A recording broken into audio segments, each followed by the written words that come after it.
their goddamn job. What the is you complaining about? 16 killer track with the mix. Yeah, they can hate on me. Got a reason why I always keep the flame on me. And I'ma do it till I'm done, ain't no brakes on me. Break me down, hell no, that's what you ain't gon' see. Blue devil on my shoulder, he just spitting the facts. So be careful how you moving, ain't no running it back. Southside, hate the world where the real ones at. Them 200 boys reppin', logging in from the trap. Better log in, homie. Better log in, homie. Log in, homie. Better log in, log in.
Be grateful, you need haters. What is you complaining about? What do you think a hater's job is? To hate, so let them do their goddamn job. What the is you complaining about? 16 killer track with the mix. Yeah, they can hate on me. Got a reason why I always keep the flame on me. And I'ma do it till I'm done, ain't no brakes on me. Break me down, hell no, that's what you ain't gon' see. Blue devil on my shoulder, he just spitting the facts. So be careful how you moving, ain't no running it back. Southside, hate the world where the real ones at. Them 200 boys reppin', logging in from the trap. Better log in, homie. Better log in, homie. Log in, homie. Better log in, log in.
Be grateful, you need haters. What is you complaining about? What do you think a hater's job is? To hate, so let them do their goddamn job. What the is you complaining about? 16 killer track with the mix. Yeah, they can hate on me. Got a reason why I always keep the flame on me. And I'ma do it till I'm done, ain't no brakes on me. Break me down, hell no, that's what you ain't gon' see. Blue devil on my shoulder, he just spitting the facts. So be careful how you moving, ain't no running it back. Southside, hate the world where the real ones at. Them 200 boys reppin', logging in from the trap. Better log in, homie.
grateful you need haters. What is you complaining about? What do you think a hater's job is? To hate, so let them do their goddamn job. What the is you complaining about? F16 kill the track with the mix. Yeah, they can hate on me. Got a reason why I always keep the flame on me. And I'ma do it till I'm done, ain't no brakes on me. Break me down, hell no, that's what you ain't gon' see. Blue devil on my shoulder, he just spitting the facts. So be careful how you moving, ain't no running it back. Southside, hate the world where the real ones at. Them 200 boys reppin', logging in from the trap. Better log in, homie. Better log in, homie. Log in, homie. Better log in, log in.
Grateful you need haters. What is you complaining about? What do you think a hater's job is? To hate, so let them do their goddamn job. What the is you complaining about? F16 kill the track with the mix. Yeah, they can hate on me. Got a reason why I always keep the flame on me. And I'ma do it till I'm done, ain't no brakes on me. Break me down, hell no, that's what you ain't gon' see. Blue devil on my shoulder, he just spitting the facts. So be careful how you moving, ain't no running it back. Southside, hate the world where the real ones at. Them 200 boys reppin', logging in from the trap. Better log in, homie. Better log in, homie. Log in, homie. Better log in, log in.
gotta be grateful you need haters. What is you complaining about? What do you think a hater's job is? To hate, so let them do their goddamn job.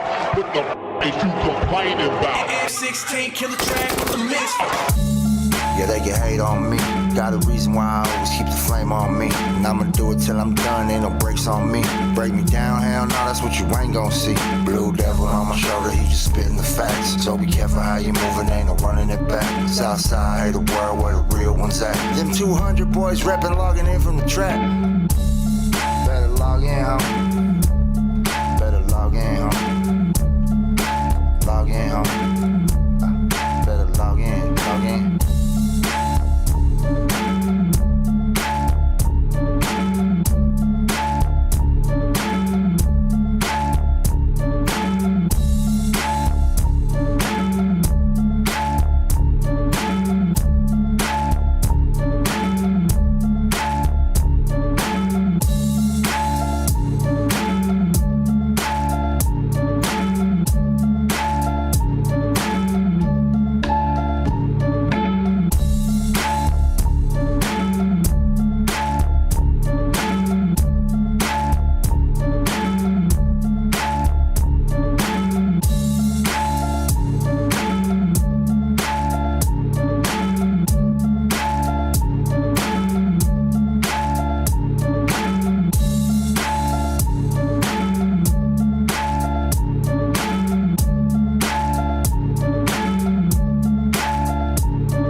Gotta be grateful, you need haters. What is you complaining about? What do you think a hater's job is? To hate, so let them do their goddamn job.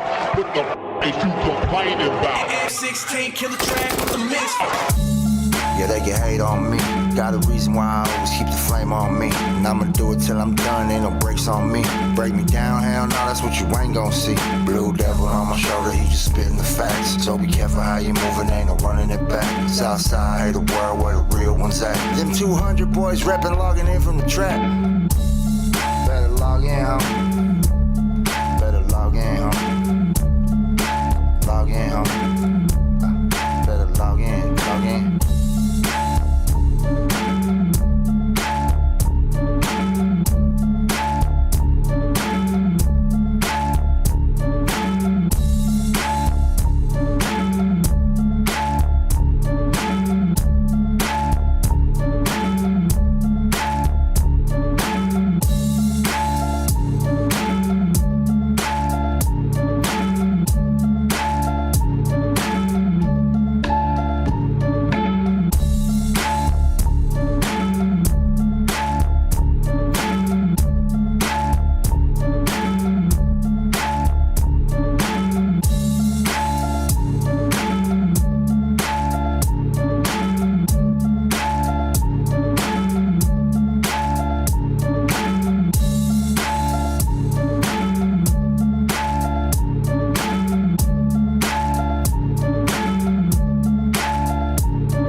Gotta be grateful, you need haters. What is you complaining about? What do you think a hater's job is? To hate, so let them do their goddamn job. What the is you complaining about? F16 killer track with the mix. Yeah, they can hate on me. Got a reason why I always keep the flame on me. And I'ma do it till I'm done, ain't no brakes on me. Break me down, hell no, that's what you ain't gon' see. Blue devil on my shoulder, he just spitting the facts. So be careful how you moving, ain't no running it back. Southside, hey, the world where the real ones at. Them 200 boys reppin', logging in from the trap. Better log in, homie. Better log in, homie. Log in, homie. Better log in, log in.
grateful. You need haters. What is you complaining about? What do you think a hater's job is? To hate. So let them do their goddamn job.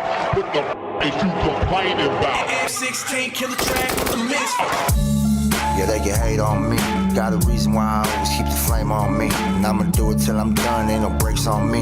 Break me down, hell no, that's what you ain't gon' see. Blue devil on my shoulder, he just spitting the facts. So be careful how you moving, ain't no running it back. Southside, hate the world where the real ones at. Them 200 boys reppin', logging in from the track. Better log in, homie. Better log in, homie. Log in, homie. Better log in, log in.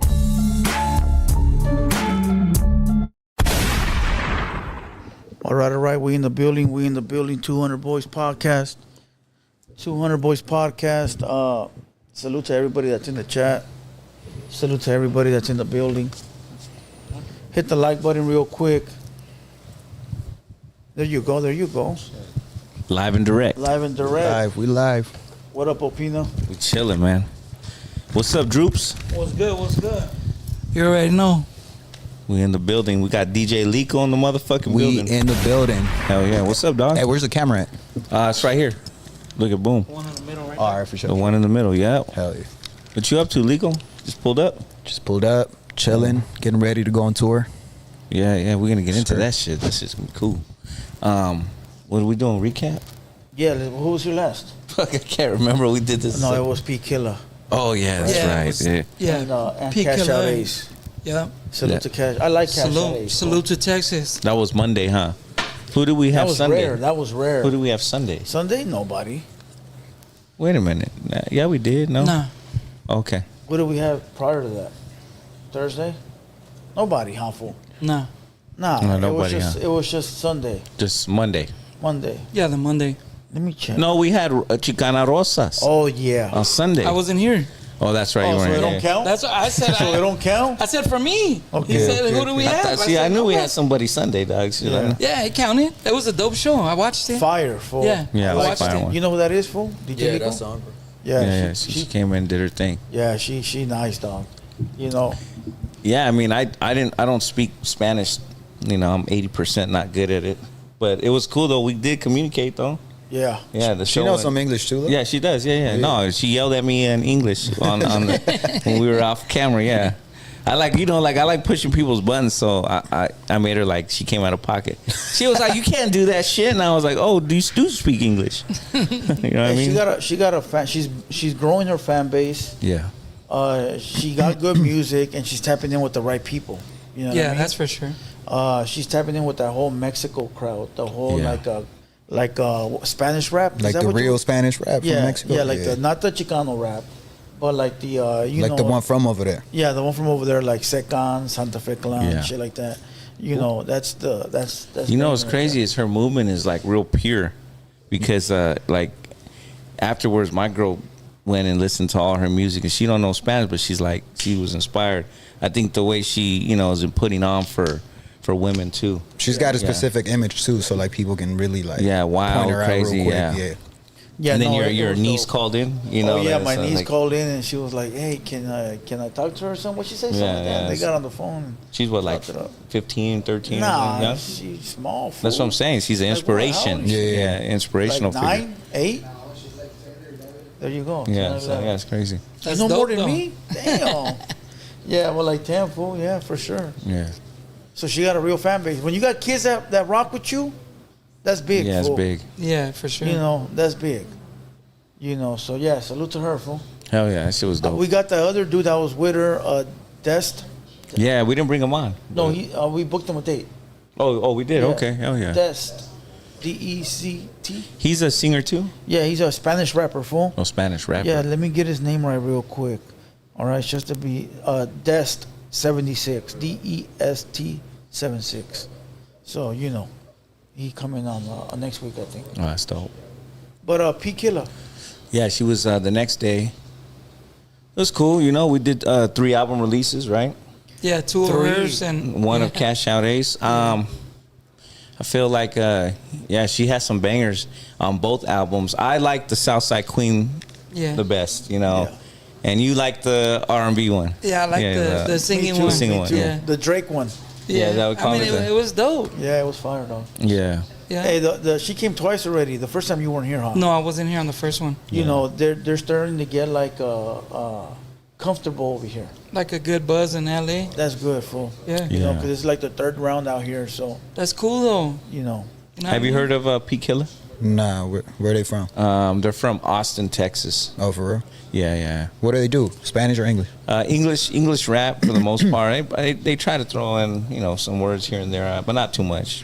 Trap and when I first heard her, I'm gonna be honest with you. Like before, she wasn't as up to par, but like some of her new stuff is starting to sound, Oh, that's dope. a little better, a little bit.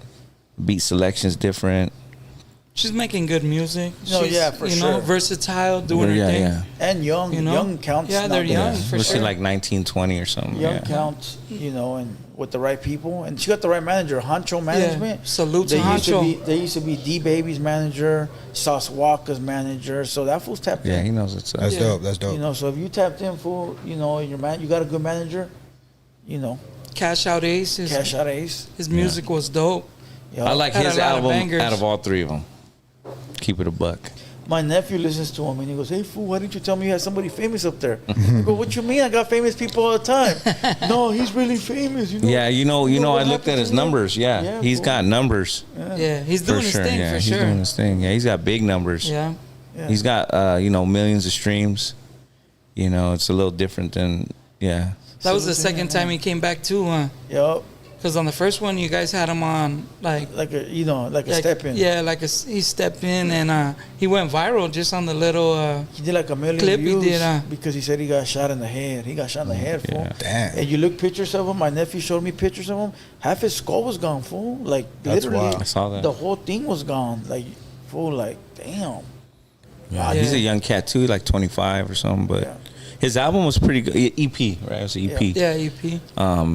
It was, what was it called? It was a Tupac thing. It's called Against All Odds. Against All Odds. Yeah. Yeah. Fire. Damn, getting shot in the head and still be around, that's crazy. Yeah, fool. Yeah. Facts. By another rapper, as a matter of fact. They Yeah. got him. Yeah. That's wild. Over rap beef, huh? Yup. Crazy. Wow, shit. It happens. Yup. I saw But the homie his- BH too. I don't know if you heard of him. BH. BH. Yeah, he was Nipsey's homies too. He got shot right in the back of the head. Oh. Yeah, you could see it too, but he walking around normal too. So I guess some people make Some it. people make it, some Yeah. people don't. Yeah. Some people get shot in the leg for and don't make it. For real. So Yeah. to No get lie, hit no there lie. and make it, that's a blessing. Didn't man. someone just pass away right now that was running from the cops and got cut in the leg? Oh yeah, that was a Scooter. yeah. Scooter. Yeah, and fool. Scooter. Jumping a fence or something. huh? Yeah. Yup. They're Oh, looking yeah. for the hyena that made the phone call because supposedly it was a bogus phone It was call. Damn. Yeah, it's On his crazy, birthday right? too, if I'm not mistaken. yeah, it was his birthday. R.I.P. to him. Yeah, R.I.P. to Shit, him. that was the first piece of news. Lico, you Yeah. came with it, dog. Yeah. Thank you. part of the squad now. Yeah, let's But go. Shout out to them. Squad You know, up. Yeah, it's they're dope, welcome yeah. back anytime. But yeah, let's move on. What do you want to do? Some news? Yeah, we can do a couple Let's pieces see of what you news. got. Real quick. Go ahead. To that wheel that's right there. Anybody that drops a $9.99 super chat, we're gonna put your name on the wheel, and at the end we'll raffle, we'll spin it, and then whoever it lands on, it's gonna be a $100 plus package. All right. There's 3 spots left. There's 3 spots left. Yeah. There you go. All right, let's go, fool. Val Kilmer died. Oh, Damn. You guys remember him? Remember him, Lico? Who's that? Val Kilmer, the actor. No. remember the movie Heat? No. Okay, Doc what about? Holliday. Okay, I know you're gonna Doc Holliday from Tombstone. The Yeah. Doors. The Doors. The actor, of the Doors, Batman. Which Fuck, Batman? he played Which Batman, dog. He was Which Batman. Which one? He was- 90s Batman. 90s Batman. Yeah. Now the one I know is what's his name? Michael Keaton. No, from Dark Knight. Oh, you're talking about Christian Bale. Christian Bale. Yeah. Yeah, no, we going way back. Val Oh. Kilmer. Val Kilmer is a beast. Good actor, man. Yeah, it says homegrown Hollywood actor who tasted leading man stardom as Jim Morrison and Batman. He was also in yeah, Lico. there you go. Look at the picture. Well, he was in Top Gun, bro. Fool, don't hate me, but I've never seen Top Gun. I've never seen those Batman The movies. Doors, my boy. The Doors. The Doors movie. The Doors Nice. movie? I never You seen never seen that. The Doors? Nah. Jim Morrison, he played Jim Morrison. Damn, man. Nah, you gotta. Damn, my bad. Well, anyways, man, he died. He was a legend. And yeah, the cause was pneumonia, said his daughter. He was probably older, huh? Yeah. 65, not too old. All right. 65 is. damn. I see it. Drew. I see it. Damn. I seen it. Hey, fool, put a name on there for me real quick, yeah? Put Droop's lady. Yeah, there you go. Put Droop's lady on there, fool. There's a marker somewhere right there on top, fool. What the? Yeah, so that's he was, you know, he did a lot of movies and Right here, fool. There's a marker right here, fool. It's a drag race marker, fool. Está arriba, It's right here. güey. Do you have it in here? Huh? Is it all part of this? No, that's Who's that? All right, fool. Val Kilmer, Move yeah. out the way, fool. do you There's guys not know who there. Val Look here. Kilmer is? Okay, thank you. He'll know if you show him the picture. I did. Nah, because like, he showed me the picture, but I'd never seen the Validated movie. street gear next. Here. Blue. Put validated in there too. Street gear. Yeah, I don't know. Salute, Fool, that, I validated mean, street gear. The Doors was a fire ass movie, dog. Yeah, that was Classic. a great movie, fool. And then he came out in Heat, remember? Yeah, he was a beast. I liked him in Tombstone because he was telling that dude Tombstone? Johnny Rango. Yeah. He said, "I'm your Huckleberry." Remember? Yeah. He was dying too, and like and emphysema. Tombstone. Yeah. You know who else passed away? The other fool, the fool that played in Nefarious Scarface. is the last one. The fool that played in Scarface. Which actor? Let me see. Let me look him up. The real quick. right hand man? He's not on there. Not on the media page. No, I didn't see it. All the spots are filled. Nefarious is the last one. All right, here. Let me look him up real quick. This fool died from he died from a fentanyl overdose. Oh man. shit! Damn. Yeah, fool. That fentanyl be killing people off, man. They gotta watch out. What movie Be was he safe on? out there. All right here. Scarface, Paul this guy. Rodriguez. Oh, okay, yeah. He was one of the gunners. he just died? Yeah, fool. Paul that's crazy. Rodriguez just Yeah, died? Paul Rodriguez died from fentanyl overdose. Damn. Ah, Yeah, fool. that's crazy. See, I've seen old movies, but it's more like the He played on like the Scarface, Fridays right? and all that shit. Or am I tripping? I think he did. But no, I think you're tripping. Where did I know? He looks where like we the know guy. him He looks from? like the guy that That- ran into the. With the chainsaw With the scene. chainsaw. That's Yeah. right. He looks like But him. Paul but Rodriguez he's is a comedian, right? Yeah, comedian. He's been doing his thing. He died? Yeah, he Yeah, said he died. fentanyl Oh, shit. overdose. That's crazy. Who you put on the list? There was 3. Yeah, No. Droop's lady. Yeah, Droop's lady. All right. What else you got in the news? Oh, we got the I don't know how to pronounce it that good. It says Los Alegres del Barranco Ooh, I heard after they about that. displayed I heard images about of that. El Mencho during concert. Their visas were revoked. The government said, Yeah. the United States government. What do you think, fool? What do you think about that? That's just crazy. But I don't know. You approve? I think that should be their own business. You feel me?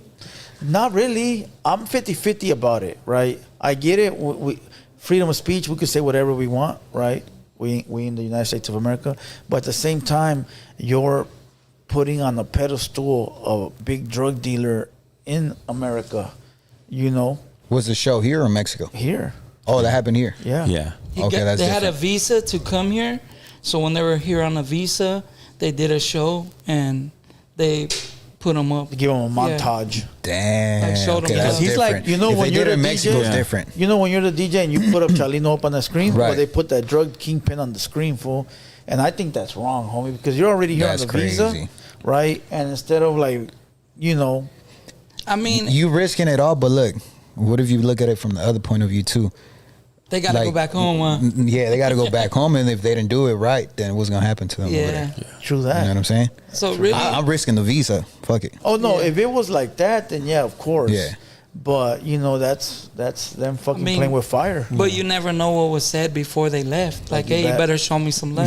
Yeah, You know true what I that. mean? You got to come back home. I better see my picture up there. But as far as the Damn, government dog. taking their What's your things, next move, you think that Opina? was wrong?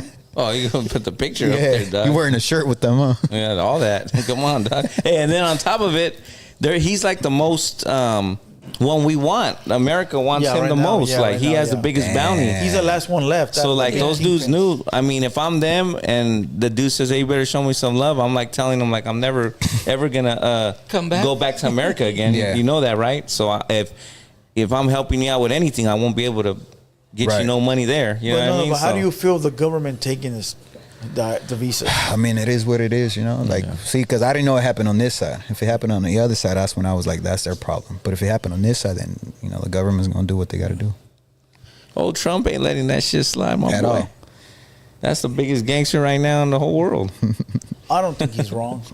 He ain't letting that slide, bro. He got to protect the motherland. Yeah, I don't think they're wrong either, though. They, they got to go back home. Yeah. So they're clearly gonna show love. To think about it, when they go back, and it's like, hey, they took my visa. I can never go back to the United States. I showed you guys love. Mm-hmm. They're gonna get love when they get back. Yeah, true. They're gonna be living good over there. That's a little stripe right there. Yeah, it is. It is. You know what I'm saying? Yeah, it's a hard one, decision. yeah. But I don't think the government's wrong, and I don't think the singers are wrong either. So both ways. Both ways, yeah.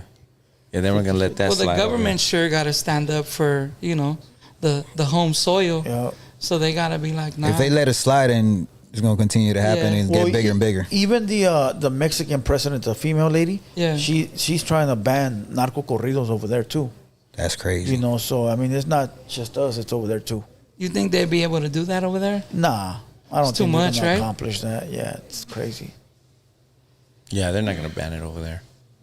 I mean, Could you they could do it ban over it, here? but they're still gonna do it. No, they can't do it over here. Yeah, they won't do that. Either way. That's different though. That what they did with the video and that's different, dog. That's different than just singing the music. I think that's the freedom of speech right there, where you can hear it if you want to, but you can't really like impose certain stuff in people's eyes. Yeah, because basically that's what they were doing, like throwing it at you, like, look, Yeah. praise this man. You know what I mean? Praise this man. He's our leader, and the next Hitler and shit. You know. But over here, he's the most wanted person to the government. Well, they got the main dudes, El Chapo and El Mayo, so that's the only one that's really left. That's the new big dog, huh? That's the new big Which dog. one's the one you're related to? I'm none of them. Oh, okay, bet. Really, dog? He's like, hey, don't do that, bro. Damn. He came from here though, right? Like he grew up on this side. I don't know. I haven't. looked up his I've never background. ever researched I him. think he had something going on, like. Hey, fool, I don't they know if it all was come from Frisco here. or something. Osama bin Laden was fucking going to school here. Yeah. You know Nah. what I mean? Yeah, For real? fool, Damn. That fool went to Harvard. Palabra. Yeah. There's pictures of him with little white girls, fool, at Harvard, dog. Chilling out. Chilling. Fool. You find out he spoke perfect English too. He used the system. Yeah, facts. That's it. He was the Most one. people do. They use it to their advantage. Okay. Next news. Yeah, piece of let's see news. what you got. It says family members of a 13-year-old boy reported missing over the weekend confirmed to KTLA that his body was discovered in a wooded area off a road in Ventura County Thursday afternoon. San Fernando Valley resident Oscar Omar Hernandez was reported missing on March 30th after he failed to return from visiting an acquaintance in Lancaster. Let's hear it because they talk about it. Go ahead. Did you hear the story or no? No. I heard about that one. Forever. It started. Tell you from the LAPD is that on Sunday they received a report of a 13-year-old boy who never returned home after visiting what they call an acquaintance in Lancaster. Yesterday, LAPD's elite unit of robbery homicide division took over the case. They developed information that led them to this field near Oxnard. That is when they began a foot search of the field, and today they located a body of a boy who matches the description of the boy that went missing on Sunday.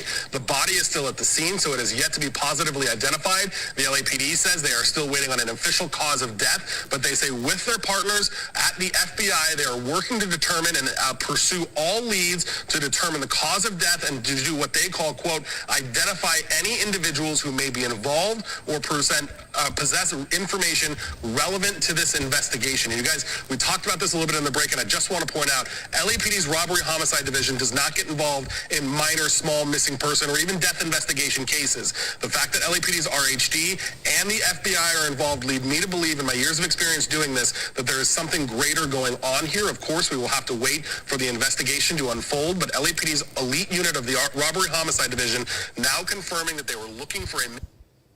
Damn. Yeah, so I guess he took off to Lancaster with... What's a 13-year-old doing? Yeah, that's what I was thinking. I was trying to think, Lancaster? yeah. Or anybody. Female, homie, like, yeah. Well, I mean, when you were 13, you weren't in the streets? Nah, 2 hours away. Nah. That is true. Yeah. Like around the neighborhood for sure. But yeah, so he went out there, and they found his body in Oxnard, which is like 2 hours, 3 hours away. No, that's a whole triangle, like Valley, Lancaster, and then back to Oxnard. Yeah. So they just don't even make sense. Whatever happened, whoever it was just dumped him there. They probably went to dump him far away and shit. And somebody saw it. You know how it is. People, rolling around, they see something, and it just happened to be, now they got the feds involved. You can't really get away with nothing nowadays. Hell no. It's hard at all. Well, they'll watch you leaving the house, and they'll watch every camera from the neighbors all the way to. Yeah, they'll follow you. Fool. Let me ask you this: you think they're gonna crack this case? Hell yeah. Yeah. Droops. They didn't get involved for no reason. Yeah, I don't think so, fool. You know how many unsolved murders are out there, fool? They put in too much effort on this one, though. Yeah, it's like weird. They got the feds, and they said LAPD doesn't even do these type of cases, and they're on involved it. On this one. They must have they must have like you said from the beginning.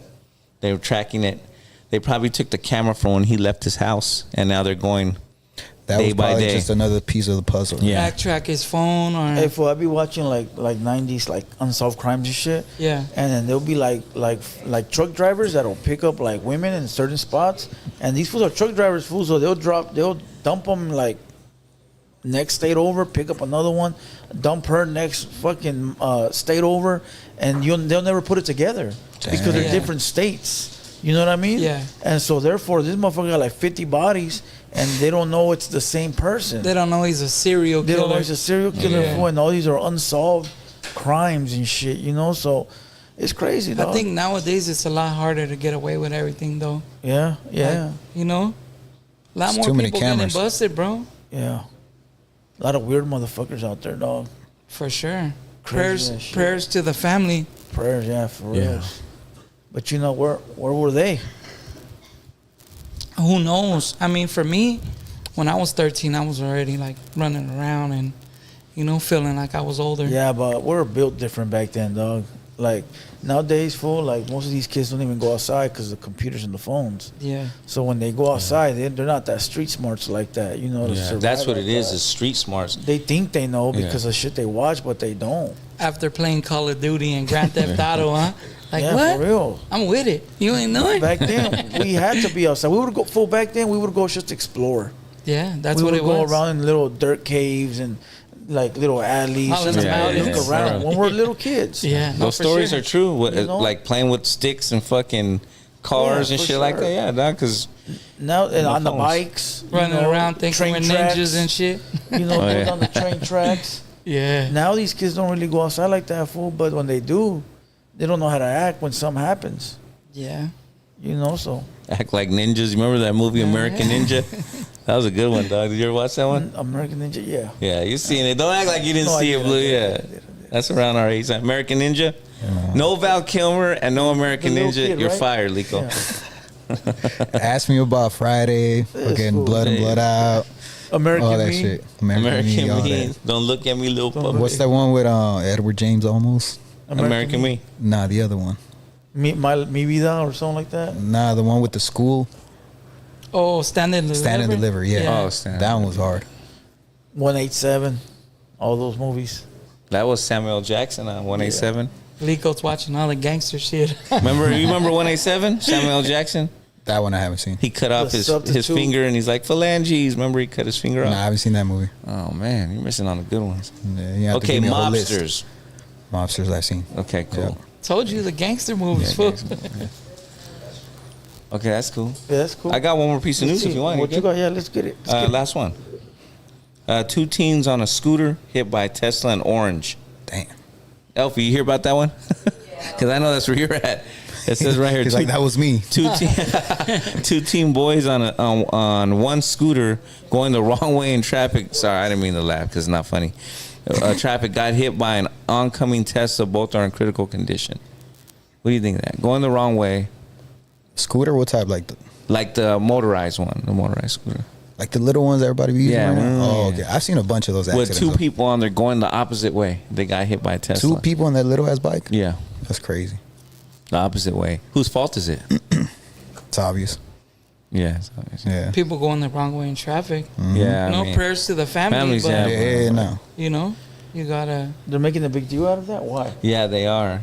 I don't know. They're saying something. We Was can hear it anybody if you wanna drunk hear. or anything like that? I don't think it says that. No. But anytime they hit, I won't play. But Pedestrians. it's a big Yeah, it's deal. always It's the always the motor driver's fault. vehicle's fault. You see the new thing they're doing, Blame it on Teslas. where they're making the curb like longer, like the red in front of every curb. They're extending it, so they said it helps to protect the kids and shit. So okay. from shit like that, you know what I mean? Yeah. But it's taking away like all the parking spots. Right, You know what I because mean? if it's red, you can't park. Yeah, it's ready, can't park. You know? Yeah, I just feel like it's always the motor vehicle's fault they hit a pedestrian, even if you're going the wrong way. But Because you're I mean, you supposed still to be. gotta be aware, Yeah, yeah. you're supposed Yeah. to be aware. You but know. sometimes you can't stop like somebody jumping Yeah. in front of your shit. You know? Well, like on the freeway, if you're going 75 and someone's coming the wrong way on a scooter, and you hit them, that can't really be your fault, bro. How is that your fault? I'm sure it wouldn't be at the end of the at the day. end of the day. But I'm saying, if you're going 75, that's fast, bro. Whose bike is that? Is that the one you're talking about? Something like that, yeah. Something like that, huh? That's Playboy's it. vehicle. That's just tight. Does it work? What, the little Yeah, gas yeah. pipe? Yeah. Yeah, it runs. It runs. Yeah. You want to take a roll on it Yeah, I'm gonna after go the mob on pod? that. That fool be driving into the gas station, fool, go get the shit. What make it really good is when you're driving and you put one of those lights on your head. You know, the bright ones? Oh, yeah. Yeah, like that's just tight. The headlamps. The headlamps, dog, you're really doing it in the streets. Boom. Like a minor, Like back in them days. right? But shit, that's it for the news, dog. Let's go. Salute to the Yeah, chat. salute to the See it chat. going Salute up. Hater World Media, man. They're on Salute it. to them. Yeah, Got for 1,000 sure. people in here. We got somebody that's running that shit. Yeah, for sure. For sure, bro. Salute to them. Yeah, let's get right Hey, into you it. forgot the piece of news, fool. One piece of news, dog. What is it? Some rapper named Opina dropped a record today. Damn, I got a new record out. Go check it out. Let's go. It's doing pretty good. It's a dope song, It's called Rich Ghetto. Go look at it, everybody. You guys been looking at it, supporting. I appreciate it a lot. Everybody support the homie Yeah. Opina, man. Yes, sir. Don't Even turn up old on- heads can rap. Even old heads can rap. Let's go. Even Sometimes a little better. here's a better one. Even the heifers can rap. Even the heifers can get it, baby. Let's go. Introduce our guest. Yeah, Let's we go. got a legend in the building, a young legend, DJ Lico. What's up, my boy? What's up, my boy? Appreciate you having me. Hell yeah, man. Where'd you drive from? Where'd you come from? The Valley? The Valley? Yeah. Shit. A lot of traffic or not? Hell yeah. 2 hours Yeah. and a half to get here. 2 hours and a half. Shit. Welcome to Droop's World. You out there too? I come from LA. Yeah. All right, for sure. Welcome to Droop's Yeah. World. That's cool, man. We're gonna get right into it, man. I know you from previous, parties and just hanging out with the homies and shit. Hell yeah. But a lot of the fans don't know where were you born and where'd you grow up at? I want to know that. I don't even know. Hell yeah. I was born in El Salvador. El Salvador. Yeah, Okay. yeah, So you're yeah. Salvadorian. Yeah. Okay. And I grew up in South Central. And you grew up in South Central. Yeah, and then I moved to the Valley. Okay. When did you come over from El Salvador? 7 years old. 7 years old. So you Yeah. spent 7 years there, and then Yeah. Yeah. How is it out there? I've never been out there. From what I can remember, it was pretty chill. Just like Mexico. I've been to Mexico too, so I can kind of like compare and Kind of contrast. gauge Yeah. the countries. Yeah, so it's pretty similar, but like it's more like family oriented type of towns, like small towns where Yeah. everybody knows each other and all that. I lived in my at my grandma's house, so like I didn't really know that much of the country, just like that little area, and then I came here, so I don't remember that much. That much, yeah. But when I went back though, it was cool. It was cool. It was like a lot of fun things to do over there. A lot of tourism now. Yeah, so it was pretty dope. You got your family's out there. Obviously, your probably your last name. And Yeah, my grandma was like the last one. I still got like uncles and cousins and all that, but like very close to me is my grandma, and that was the last one. Yeah. So where your family comes from, is it like a small town? Like how a lot of people that come from Mexico, they're like, I'm from this little. Yeah, it was like Yeah. a small little town. Everybody knows each other. Everybody knows each other. Yeah. Okay, so you so when you go back, is it like nothing ever happened? Like that's your family. Like Family wise, yeah, but like I didn't really know anybody because I was like a little ass kid when I came here. Okay, yeah. So I didn't really know people, but but they all knew me though because of my parents and all that. Okay. So and then my dad was like really popular over there. So My grandma was too. My grandpa, he was the mayor of the city too. So like everybody knew him. Popular how? 'Cause like that, like they were in like mayors and my grandma's side, yeah, and my grandpa, he was like the mayor and all that. But my dad, he was just trouble in the street. So they knew him. Yeah, so they knew him. Yeah, but he was like. He was always defending like good people, you know what I'm saying? So like, when I Robin Hood, fool. Yeah, like that type. So when I got back to El Salvador, there was like showing me a lot of love too, just based off my dad. That's cool. Yeah, that's cool. That must have been a good feeling. Hell yeah. So you came over, and you got to South Central. What was that like? That was dope. That was probably like some of the best years of my life too, because just like what you guys were talking about, it was just like a bunch of kids on the block riding bikes, egging houses, going into apartments and just doing trouble shit, but selling crack. Nah. I'm just playing with you. Yeah, but it was cool. Yeah. So like, you know, it was like all the kid stuff that we miss. You know what I'm saying? Like without 90s, responsibilities and none of that stuff. Trouble free, right? 90s. Well, for me it was the 2000s, but still it was like same thing. Damn, so. I'm old fuck. Hey, even the heifers could get it too. Hey, that's crazy. So when you were out there in South Central, and you first landed, you were like 7 years old. You came from like obviously an all like brown, right? You know, culture. What was it like? Because I know it's integrated in South Central. What was that like? You know, because the black and the brown is real heavy right there. And yeah, it was actually pretty dope because that section specifically was like 48th and Avalon. Okay, so it was like well mixed, you know. So a lot of brown kids and black kids. Yeah. But that kind of like taught me that it was really like all these differences we make them up in our heads are like by ourselves, you know what I'm saying? Like in reality, like we didn't see color, we didn't see none of that when we were kids. It was just a bunch of little homies that would kick and that's it. So I didn't really see like a big difference, you know what I'm saying? It was just a bunch of people that I knew. Like my next door neighbor was black, the next one was Mexican, Salvadorian, and all that. Yeah, mixed. Yeah, we didn't care who was what. We were just cool with each other. Yeah. Do you feel like you picked up lingo, like a South Central lingo, or like a style? For Hell sure. Yeah, for sure. Yeah. Yeah, it's different, huh? It really is, Doc, compared to other areas I've been to. Yeah. It's even different from the Valley. So. Yeah. So when I moved in to the Valley with my dad, you know, it was like a big change for me too. Okay, so when you moved to South Central, you moved with your mom and your dad, or nah, just my mom. Just your mom. Yeah. Okay, so your dad was in the Valley and your mom was in. Yeah. So I would go to the Valley like on the weekends only. On the weekends only. You went to school in South Central and all that? Or? Yeah, but then I moved to 7th grade to the Valley. To the Valley, yeah. So like your 8th, 9th, 10th, you're out there. Yeah. Did you graduate? Middle school, nah, but high school, yeah. Barely. Okay. So you didn't. So you can do that. You cannot graduate middle. Yeah, like you don't get to walk stage and all that because my grades in middle school. Yeah, I didn't know that. So you had like passing grades, but not enough to be on stage and shit like that. Yeah. Wait a minute. He still graduated, but like you still graduate, but like they don't allow you to go with your flowers. You know? Yeah, you don't. Yeah. Because I always thought that when I was growing up, you had to pass a grade to move to a grade. Right. Yeah, but that's how I different. remember it. They like give you stage, like on the stage and shit like that. Okay, so like actually get like a little diploma and all that, like ceremony and all that. Okay, so back in my day, to get to 5th or 6th, you had to pass that grade first. If not, they would just hold you back. Yeah, he's still passing it. He's just not passing it with honors, like good grades. You know. Yeah, it was like a lot of like just passing behavior grades. stuff. It wasn't so much like grades, but okay, cool. Now I was just trying to understand that. So so you graduated high school in San Fernando Valley? Yeah. Okay, so because you're still a young cat compared to you said your childhood was in the 2000s. That's you didn't get into like gangs in high school? Nah. All my homies did, but not me. What kept you away? I don't know. Probably music. You were already doing music in high school? Yeah, I started DJing at 15, so I was just focused like trying to make money. I was already making money like at 15, so I wasn't really tripping about gangs or streets and none of that. I was just trying to make money. So you said 2000s is when you were in high school? Yeah. So that's very different from the DJs you see in the 90s. The DJs you see in the 90s and the 80s, you see the crates with the big old discs. So the turntables. How was the DJing in the 2000s? So I started with like CDs. Yeah, so like once I got my CDs and big old, those packs of what are the folders and shit. Yeah. Yeah, so then I transitioned to Serato.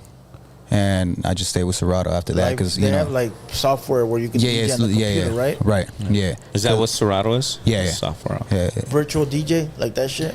I actually used that for like a few months, but that's like the super like cheap one, beginner rookie program. Yeah. No disrespect to anybody that uses that because I know there's a lot of people that still use it. But yeah, Serato's like the main thing right now. Is that a big difference from like doing it with the crates and the it's not if you do it. The big, what are The they turntables? called? No, the discs. The long play, the big old. Oh, the round ones. Yeah, the what are they called? Records. Yeah. The records, yeah. Yeah, the like records. Yeah, records. Yeah. Okay, the wax. Vinyls. Yeah, Vinyls. vinyls is Vinyls. records. It's What's the actually the difference same between thing. digital? It's actually the same thing. The only difference is instead of carrying like 20 crates, now it's time coded, so the computer reads it with the needle, so it sends the info back to the computer. So instead of having like 200 records, now you got 200 songs in the library. in the crates. Yeah, so it's digital crates now. And then so the whole mixing, the way you see the DJs do it like this. Yeah. You don't do that like digitally. Yeah, you do. It's you- the same thing. That's what I'm saying. It's like time coded. So like, as soon as you put your hand on the record, it's gonna stop. If you move it, it's gonna scratch. And then the mixer, the fader still stays the same. So the record you're putting on the turntable is just a blank. it's a blank. Yeah. Yeah. It's a blank, but Yeah. the actual music's coming from It's the Coming from the computer. digital. Yeah. Oh, that's dope. I didn't know. So it's that. like a converter. So you don't fuck your shit up, right? Yeah. Yeah, and You're the not needles are made for that, scratching for scratching. yeah. So So you like, should, okay, yeah. fuck, that's dope. yeah. That's dope I as actually shit. still prefer doing like the vinyl, like the actual vinyl, but with the computer. So when I do festivals and all that, and the technical writer, I have requests to have actual turntables instead of CDJs. And you were doing that at 15, 16, or how was the startup for the? Yeah. DJing What got for you into that? It was my homie's dad. He used to DJ like weddings and quinceañeras and all that. And then my homie used to always tell me like, let's go help my dad. And I was like, I'm with it. So we'll go and just carry speakers and all that. And I think that's when I started liking it, just like the party vibe and seeing him, how he was able to control the party and just get the people going. So I asked him if he had like old equipment that he can sell me. And he did. He had like super old cheap equipment, but he sold it to me for like $300, I think. And my brother hooked me up with the $300, and I went and bought that. Then I went to what was it? I don't remember if it was Best Buy or what it was, Circuit but City probably. some shit like that. But Tower Records. Then I got some more Right, equipment. yeah. Radio Shack. Radio right? Shack. Nah, they didn't have no DJ equipment.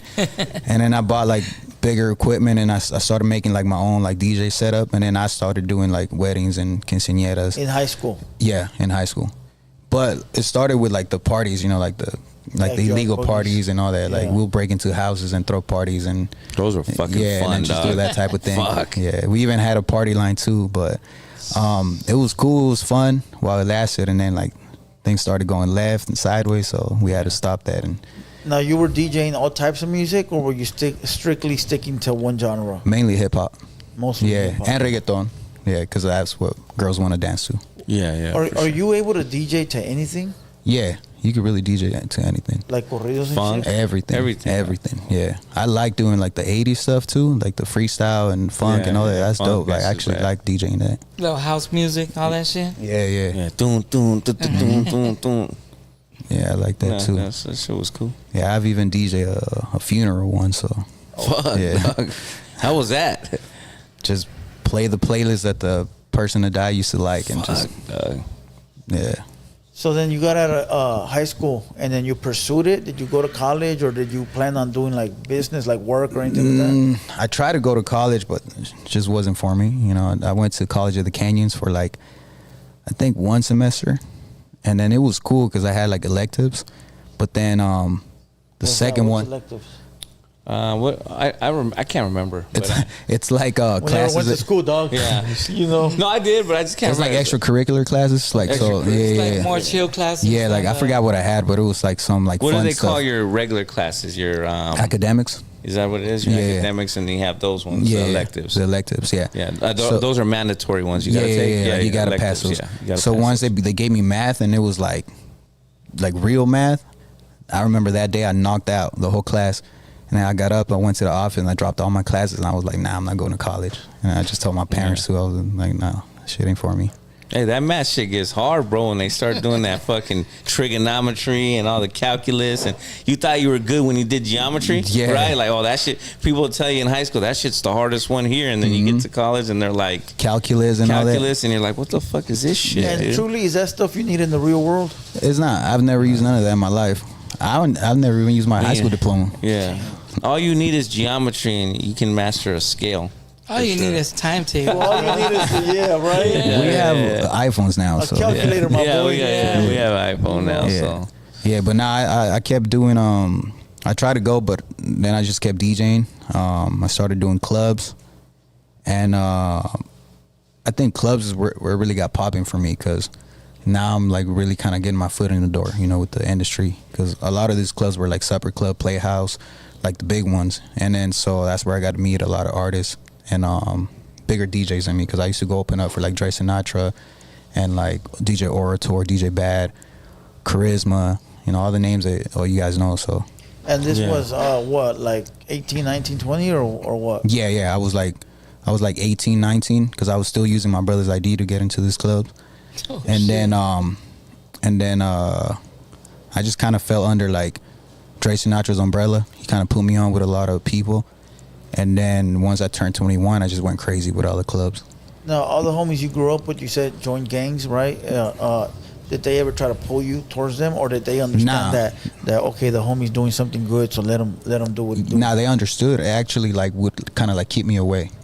So I feel like it comes with your character. You know what I'm saying? Because if you're the type that just want to be and try to act like you from there and all that shit, then I think that's when it's like, you want to act like us, then come on. Yeah. You know what I'm saying? Yeah. But if they know like from the jump, you like stand your ground and you're like, nah, this is what I want to do, and you got it in your head what you want to do, then they gonna be like, all right, for sure, do your thing. Do your thing. Mm-hmm. That's dope.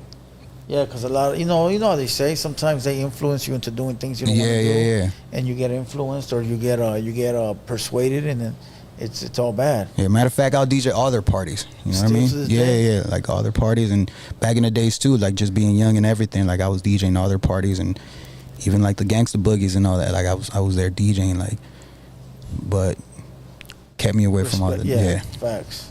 That's cool though, like that. When you got the homies just still supporting you without that extra push into like the bad life, you know? Yeah, hell yeah. So around what year was that when you were hitting the clubs?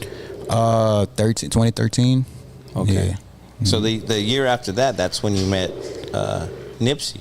Oh? Yeah. Was it the year after 2014? 2014. So doing all the clubs and stuff, is that how you met him through all the Nah, so what happened was I think it was like July because my birthday's on November 22nd. Okay. Excuse me. And every year since I started DJing club, I used to go celebrate my birthday at the club. So, you know, they'll pay me to come DJ, and then they'll give me like the table and just like a whole section for everybody to come through. So then I used to see my birthday party as a bag, you know what I'm saying? Like I'm gonna go make a bag this day. So this year I wanted to do it a little bit different because actually when I turned 21, me and Charisma celebrated our birthdays together, and Big Sean came through. He performed.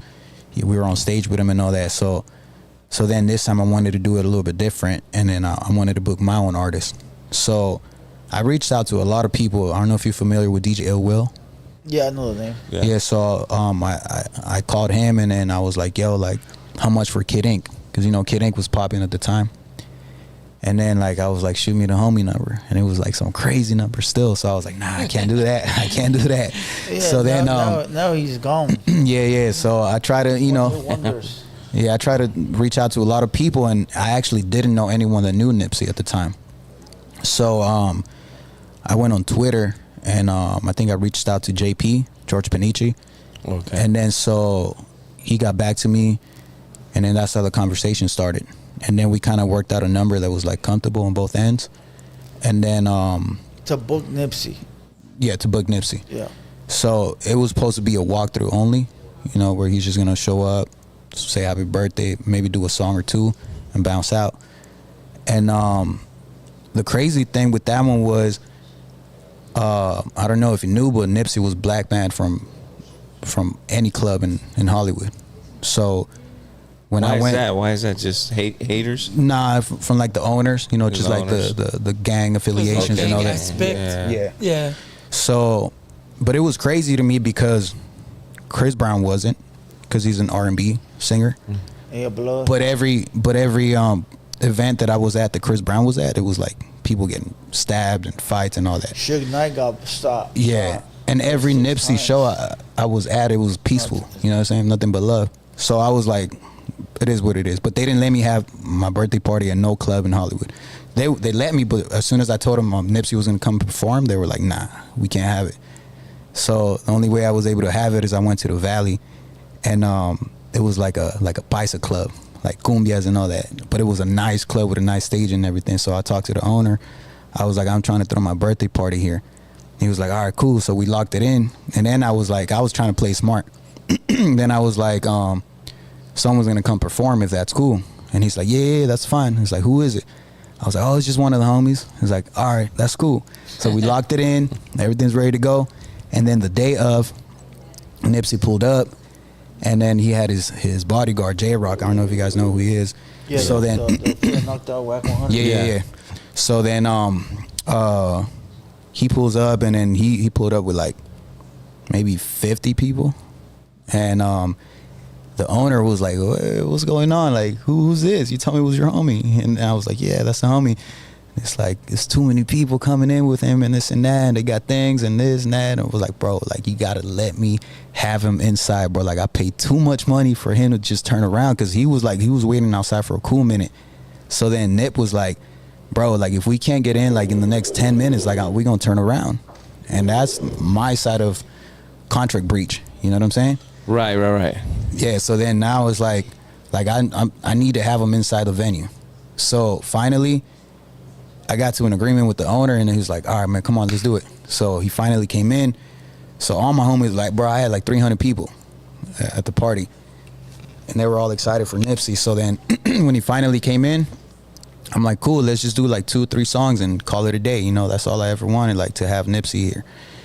So then he felt the vibe, and all my homies, they're like 100% Nipsey fans. So he went like with the first song, the second one, the third one. And then, long story short, he did 50-something minutes on stage. Damn. He did a whole concert. That's right. A whole concert. So at the time, Jay Stone, who's his artist, he had just came out of prison. I like his shit. He did some time. So then when he came out, I approached him, and then he was like, oh, bro, you put this thing together? He's like, it's your birthday? Yeah. So he was like, I'll grab my number and this and that. So the following week, he had hit me up to do like some type of show for him too. And we did it. And I packed that place out for him. Like, it was like 300 people again. And then for Nip. For this one was for Jay Stone. Oh, for Jay Stone. Yeah. So then he brought me around Nip, and then he remembered like, oh, you're the birthday boy. Yeah, all right, cool. So then that's kind of like how the whole relationship started. And then from that point on, it was more like, all right, for sure, like, you know, like VIP can't pull up today. Like, all right, cool, you're going to DJ for me today. And now this is Nipsey. You know, and like, you ended up DJing for him. Yeah. So now I'm going to like the studio to go over the songs with him, and it was one thing that he told me that it's kind of like what kept me so long with Jay Stone, because I worked with Jay Stone for like 10 years since the moment I met him. You know what I'm saying?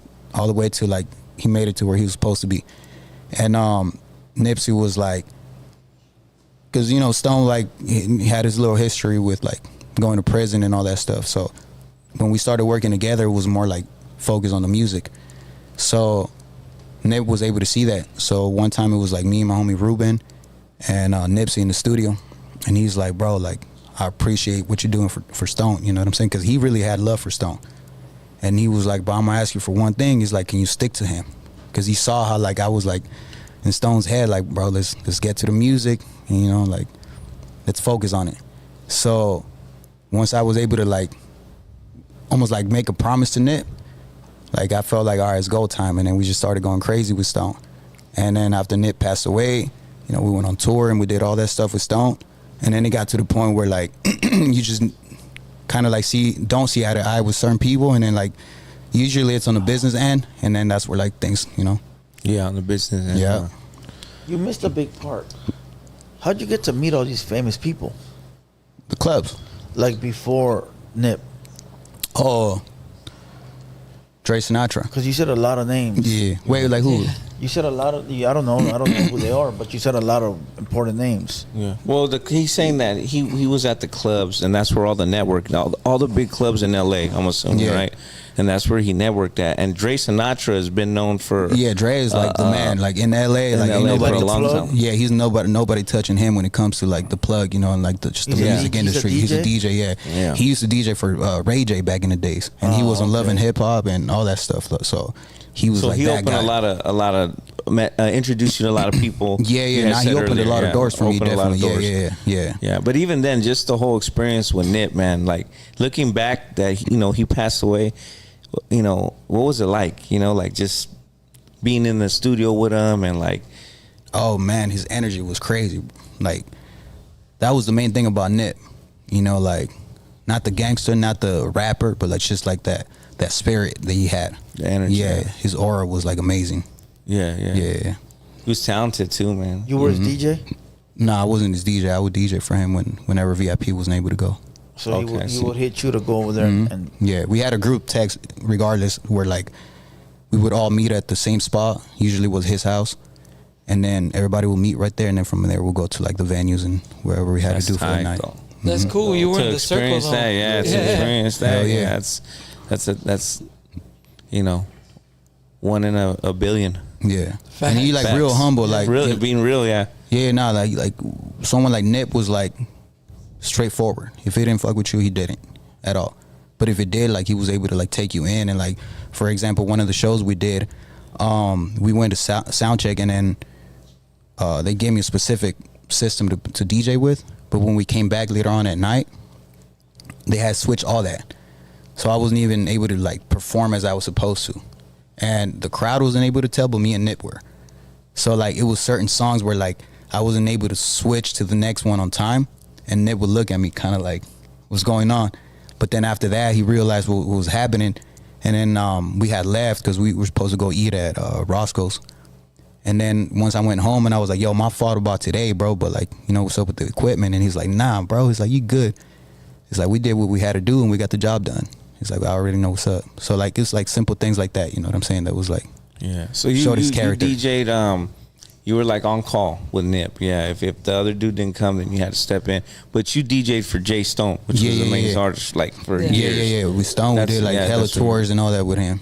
Yeah, from the times that we had to pay to go on tour, and then all the way to where like we made money going on tour. So from the bottom, yeah. That's dope though, bro. So like DJing for like Nip and Jay Stone, those are big artists, So, and Nip is one of the biggest we've ever had, right? Hell biggest in LA. And then and now fast forward right after them, you started DJing King Lil G. King Lil G, right? And you're his main DJ. Yeah. Flat out doing it. What's the difference? Is there a difference? Is it doing the Devours, doing King G's? I saw you at the Rolling Loud. Rolling Loud. Yeah. Is it different? Is it bigger stages with Nip? Is it, do you feel like that was a peak, like with Nip? Nah. Like I feel when it comes to DJ for King Lil G, like it goes back to the same thing with Nip. Like to me, King Lil G is like the Hispanic Nipsey. Okay. Yeah. Comes with a lot, just his character, the way he carries himself, the type of game he shares with people. Right. He a real stand-up dude, so very respectable. So when I look at Nip, when I look at King Lil G, is like almost like the same person to me. You feel me? And I think I learned a lot from both. So DJing for King Lil G is like almost like the cherry on top, but the main thing is like the relationship we have, like that's my bro. You know what I'm saying? Like that's my brother. I know I can call him anytime, any day, any second for any advice or whatever it is. He gonna call me too, and then we gonna chop it up. We talk about family, all that stuff before we even talk about music. It ain't just business, right? Right. Yeah. Homie shit. Right. Yeah. So I'm talking about carne asadas and all that. You feel me? So that's the type of relationship I have with King Lil G.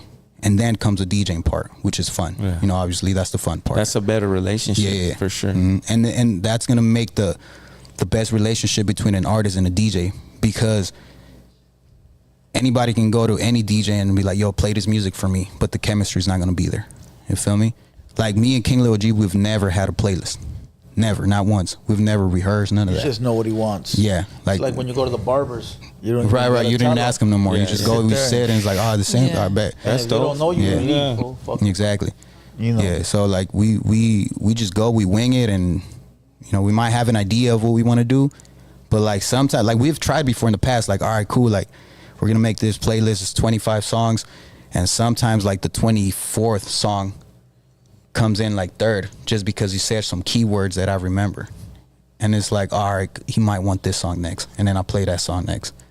So that relationship, that chemistry, you can't just get it with like, he can't just go to any state and then give the music to the house DJ and be like, all right, you're going to DJ for me today. How'd you meet him? Through Dre Sinatra too. Yeah. The plug. Salute Dre Sinatra. I'm trying to tell you. I want to meet him now. I'm trying to tell you. Yeah, I'm trying to tell you. I got his number on my phone, low key. Probably do, man. Probably do. Hey, it says right here, your clients have been. I was just looking at this. I'm like in shock. YG, Omarion, DMX, The Game, Mac Miller, Nipsey Hussle, Wale, James Harden, the basketball player. Yeah. Are you shitting me? Mm-hmm. Nick Young. I mean, it's huge. King Lil G, Eric. Young? Huh? Nick Young? Yeah. Swaggy P. I mean, Tyga, Ludacris. I mean, it's crazy, bro. And you DJ for all of them. With a lot of these peoples, I did a lot of business when it comes to like shows and stuff like that. Shows, yeah. Yeah. Damn. Okay. I was looking at that like, damn, some big names right there. Mm-hmm. Doing big things, right? You got Tupac on that list? I know, that's what I was gonna say. Don't count that, homie. Don't count, damn, dog. Fucking Blue's always trying to find that one, huh? That one little. He said it was before my day, but no he would have Biggie or been. Tupac, it don't count. He said it would have been though, huh? Yeah, what was the Rolling Loud like? It was dope. It was dope. Yeah, it's probably one of the. It's not the biggest festival I've done, but I like the energy though. It's LA, so. Is that the biggest for King Lil G? Nah, we've done bigger stuff with G. Together? Yeah. Yeah. For real? Yeah, for sure. Hell yeah. Oh wow. Yeah, we've done Once Upon a Time, Welcome to the West Coast festivals. We've done different festivals in different states too, Arizona. I want to say that was a big crowd, but I want to say that I think I've seen G do some big crowds, bigger by himself. Done some bigger crowds for sure. Yeah. Now, a lot of artists that were there, did they all bring their own DJ? Everybody brings their own DJ. Everybody? Yeah. Mm-hmm. Fuck. So was it cool doing it at home, like being in LA? Yeah, like yeah. You guys performing yeah, there? LA is always the best place to DJ at. It's home. So yeah, you get a good good reaction, good energy. You know what songs to play. You know some when DJs are whack though, fool. Oh yeah, for sure. You know when I was watching that, I was watching it live right here, and I was sort of bored. Other rappers that come on, it was just like listening to their music but out loud. There's no show. I mean? Yeah. There was no excitement. Mm-hmm. You know what I mean? And then usually that happens when you just like play the record behind and then the DJ's trying to scream over the song. You know what I'm saying? I thought that those were like DJs that the show lends you. You know what I mean? Like I don't know how it works, DJ type shit. Yeah, like they don't know the artist, so they're just playing the record the artist gives them. They probably rehearsing too much. You know. So yeah, I don't know, but I don't know how it works. But when I saw you come on, it was a whole event, dog. Hell yeah! Did you watch? You watched it, right? Yeah, I watched it. Yeah. It's a whole vibe, right?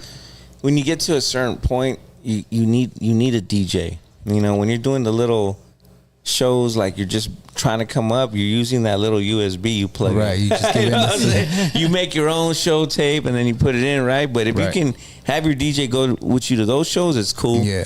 You know, but when you're doing big shit, you need somebody like Lico. It goes beyond just pressing play on a button. You feel me? Like, for sure. Like for me, it's like what I do for G, for Devour, anybody I DJ for. Like I don't just like show up and DJ. Like I'm with them. There are some DJs like that. You're right. Yeah. So like I go and I make sure their microphones is good.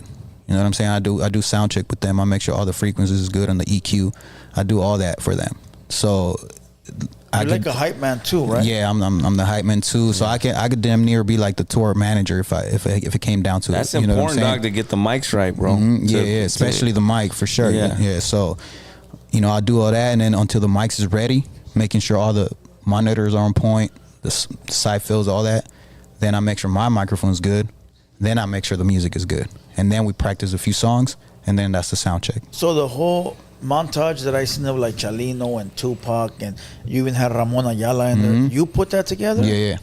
What was the art behind that? That shit was tight. To me, I just feel like when it comes to like King Lil G specifically, like the whole Mexican pride has to be there, 100%. So I could really go with any of the classics, Chalino, Ramon Ayala, Vicente, and it's gonna move crowds as soon as I play the song. But I gotta like prep it right. I can't just play it randomly. Yeah. Because I don't know if you noticed, but what I played after that song was Narco Corridos by King Lil G. Yeah. So it makes sense. Yeah. You feel me? Like things they have to make sense, and I think it's the little details that make a show rather than just like playing music. That kept me entertained, dog, because I fuck with all of them. Yeah. You know, Chalino, Tupac, Ramon Ayala. Yeah. And it was just like, oh, this is tight. Yeah. And it creates a moment that you're gonna remember. Like for example, with the King Lil G show, we brought up a kid that had a Mexican flag. I seen that. You know what I'm saying? I seen that. So like that right there, within itself, it created a moment, and that's what it does. You feel me? Like it's not just. And a lot of the other artists didn't do that. Like, sorry to say, but Peso was up there, and he had a good performance, but his DJ was just spinning the record. You know? Nobody knows his name. I don't know who. And DJ's name? Yeah. And I think it comes with, you know, like the chemistry, like I said, because you would have thought that we practiced that, right? Like, they've been doing rehearsals and all that, but nah, like we wing it. Yeah. Every time we perform, crazy. we I wing didn't it. know that. I didn't know that. The Rolling Loud performance was all winged, right? Yeah, That's crazy. Yeah.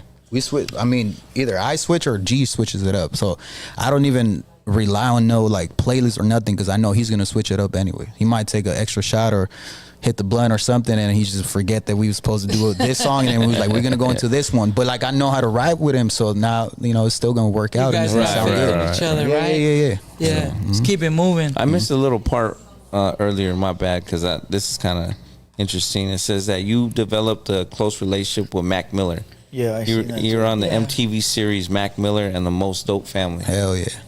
You were Mac on the Miller. TV show? Yeah. That's crazy. Yeah, we threw the whole idea of the show was like just a reality show and just being able to like live normal life, throw a party. Like one of the parties you could see on that show is the End of the World party, and then Mac Miller just wanted to do like he's like I think it was 2012 or something like that. And they said the world was gonna end or something, so he was like, yo, 2012. They have a movie Yeah. called 2012. Yeah, so there was like Mac was like, "Yo, if we're gonna die, let's go out partying." So he's like, "Let's throw a party and just have MTV pull up with the cameras and all that." Miley Cyrus came through, Taco, Earl Sweatshirt, Tyler the Creator. It was all this bunch of people that came to the party, and we just turned up for like till the morning, and the cameras were there recording, and that was like part of like one of the highlights of the show too. So that was pretty cool. And again, I mean, don't laugh at this, but it was Dre Sinatra again. Plugged me up with Mac Miller. Man. Yeah. Yep. That's dope, though. I think I got that number. I'll be honest with you. That's cool. Yeah. He was a beast, bro. Mac Oh, Miller, yeah, he Mac could rap. was, Yeah. man. Dangerous, bro. Like if was I a wouldn't dangerous want man. to tick him off because he got bars, bro. His Yeah. freestyles were nasty. Like he could spit, but he wasn't an aggressive. Nah, that's rapper. the thing. Yeah, Like he was wasn't like, if he really wanted to, like Yeah, he could have, like he could really shit on some people, Yeah, he yeah. could be a problem. But the thing I liked about him, like he was real confident of who he was, and he never tried to like be no like tough shit. You know, like he was just like he gave you love songs, he gave you party songs, he gave you raps, he gave you everything, and he was just like an all around fun person to be around. Like he was like an overgrown kid. Yeah, you know what I'm saying. I So- like that one he had. Made good music, Yeah, bro. he was an R&B singer. It was Which one? And he's driving on the bridge in L.A. and it's with Miguel. Yeah, that song's And that'll hard. be good for the weekend. Yeah, that was tough, hell bro. yeah. Yeah, I like that. The video, the whole thing, like that shit got me through some hard times. So Oh yeah, a lot of his music is very nostalgic, you know, Yeah. and it brings you back to a certain time of your life, or like it got you through some. I feel like him and like Kid Cudi, they moved a lot of like people when it comes to like just mental health and emotional issues and stuff like that. So you know, it's very sad that he had to go that way, but he definitely left a big legacy. Yeah. So we know, we know you've DJ'd for like some of the biggest artists in the world. You traveled all around the country. I'm sure you've been out of country as well as that. And now you're doing your like certified in the DJ game. And then now you're venturing into music. I see, bro. Right. I see you now being an artist. Yeah, being an artist. Yeah. And you started something, right? Or go talk about that a little bit. Or is it a record label or brand or something? Yeah. So my label is Last Battalion Music, and Last Battalion Music. Yeah, yeah. So I got a few artists in there. I got Little Plain, Young Drew, and Benz. Yeah, we had Benz. You guys had Benz here last time. Yeah. So I want to say like a few years ago, maybe like 6 years ago, I linked up with one of the biggest rappers in Mexico, Jaime X. Oh yeah, that feels big time. Yeah. So then, and he wasn't even like, he was one of the biggest in Mexico already, but not like now he's like worldwide.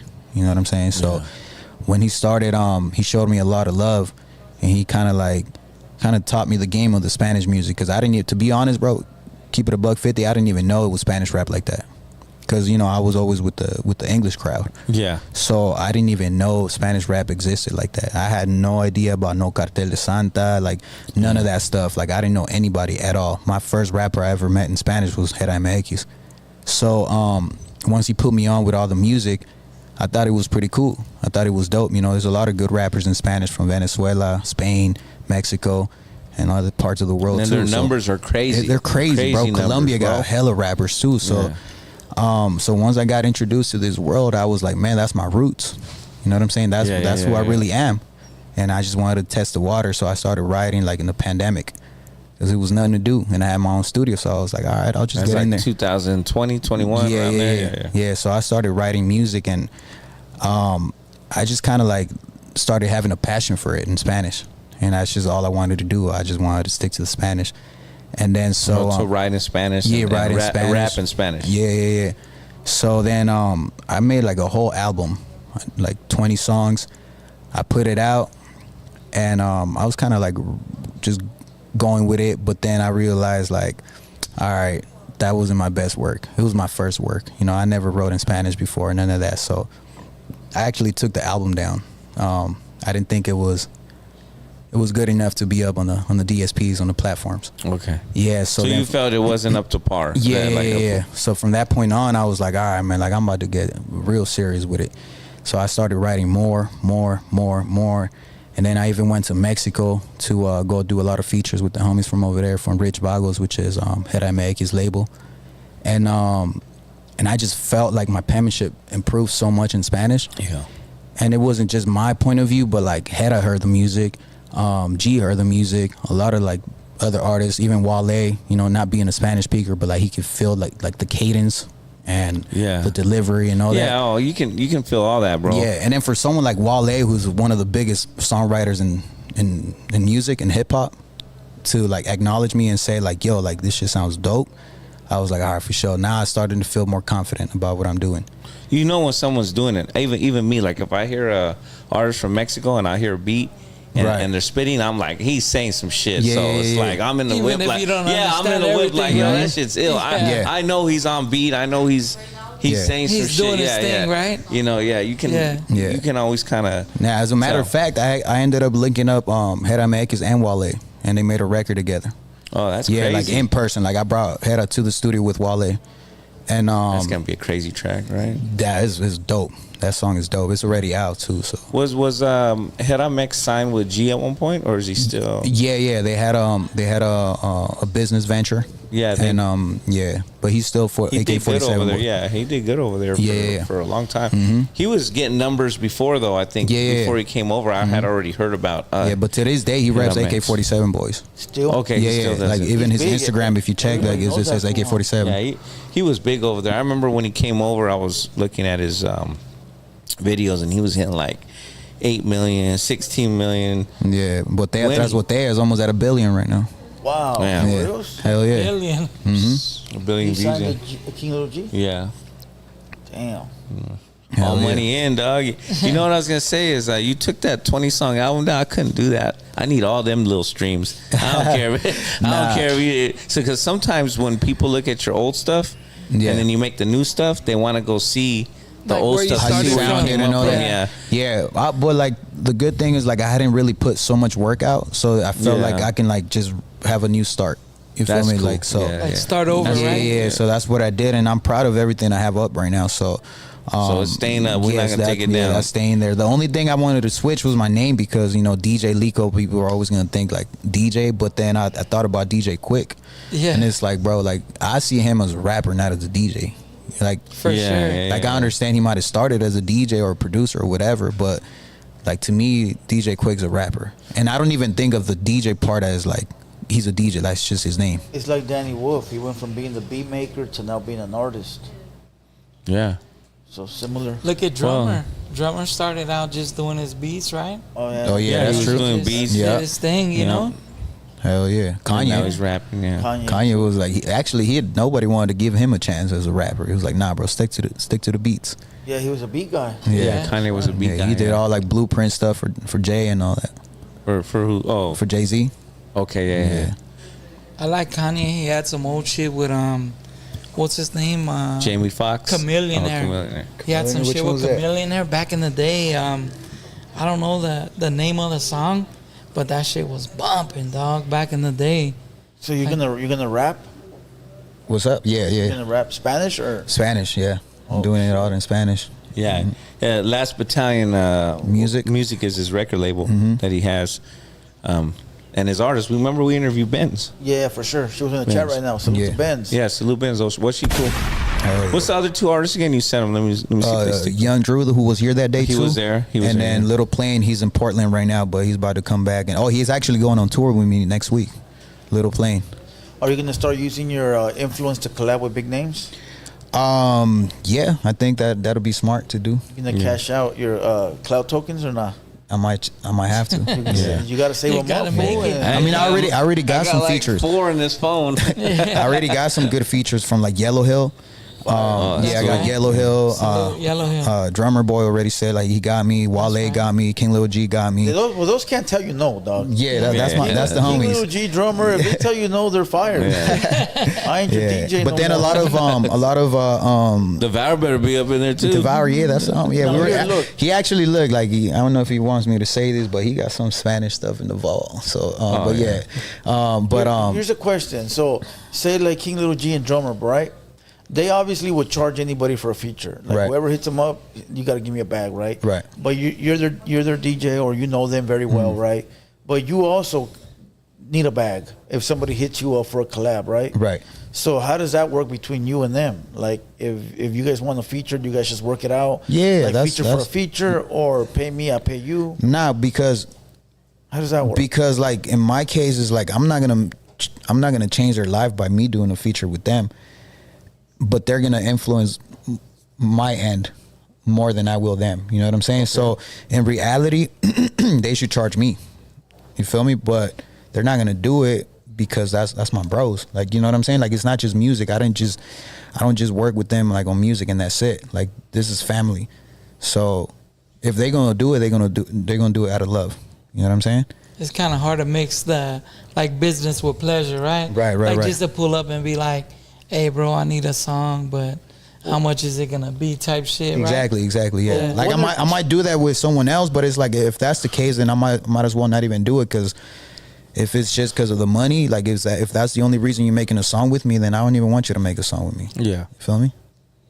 But you understand it though, right? Yeah, I understand let's the say business, if yeah. you went and did a song with somebody else, like somebody you're looking for, it's like, okay, it is what it is.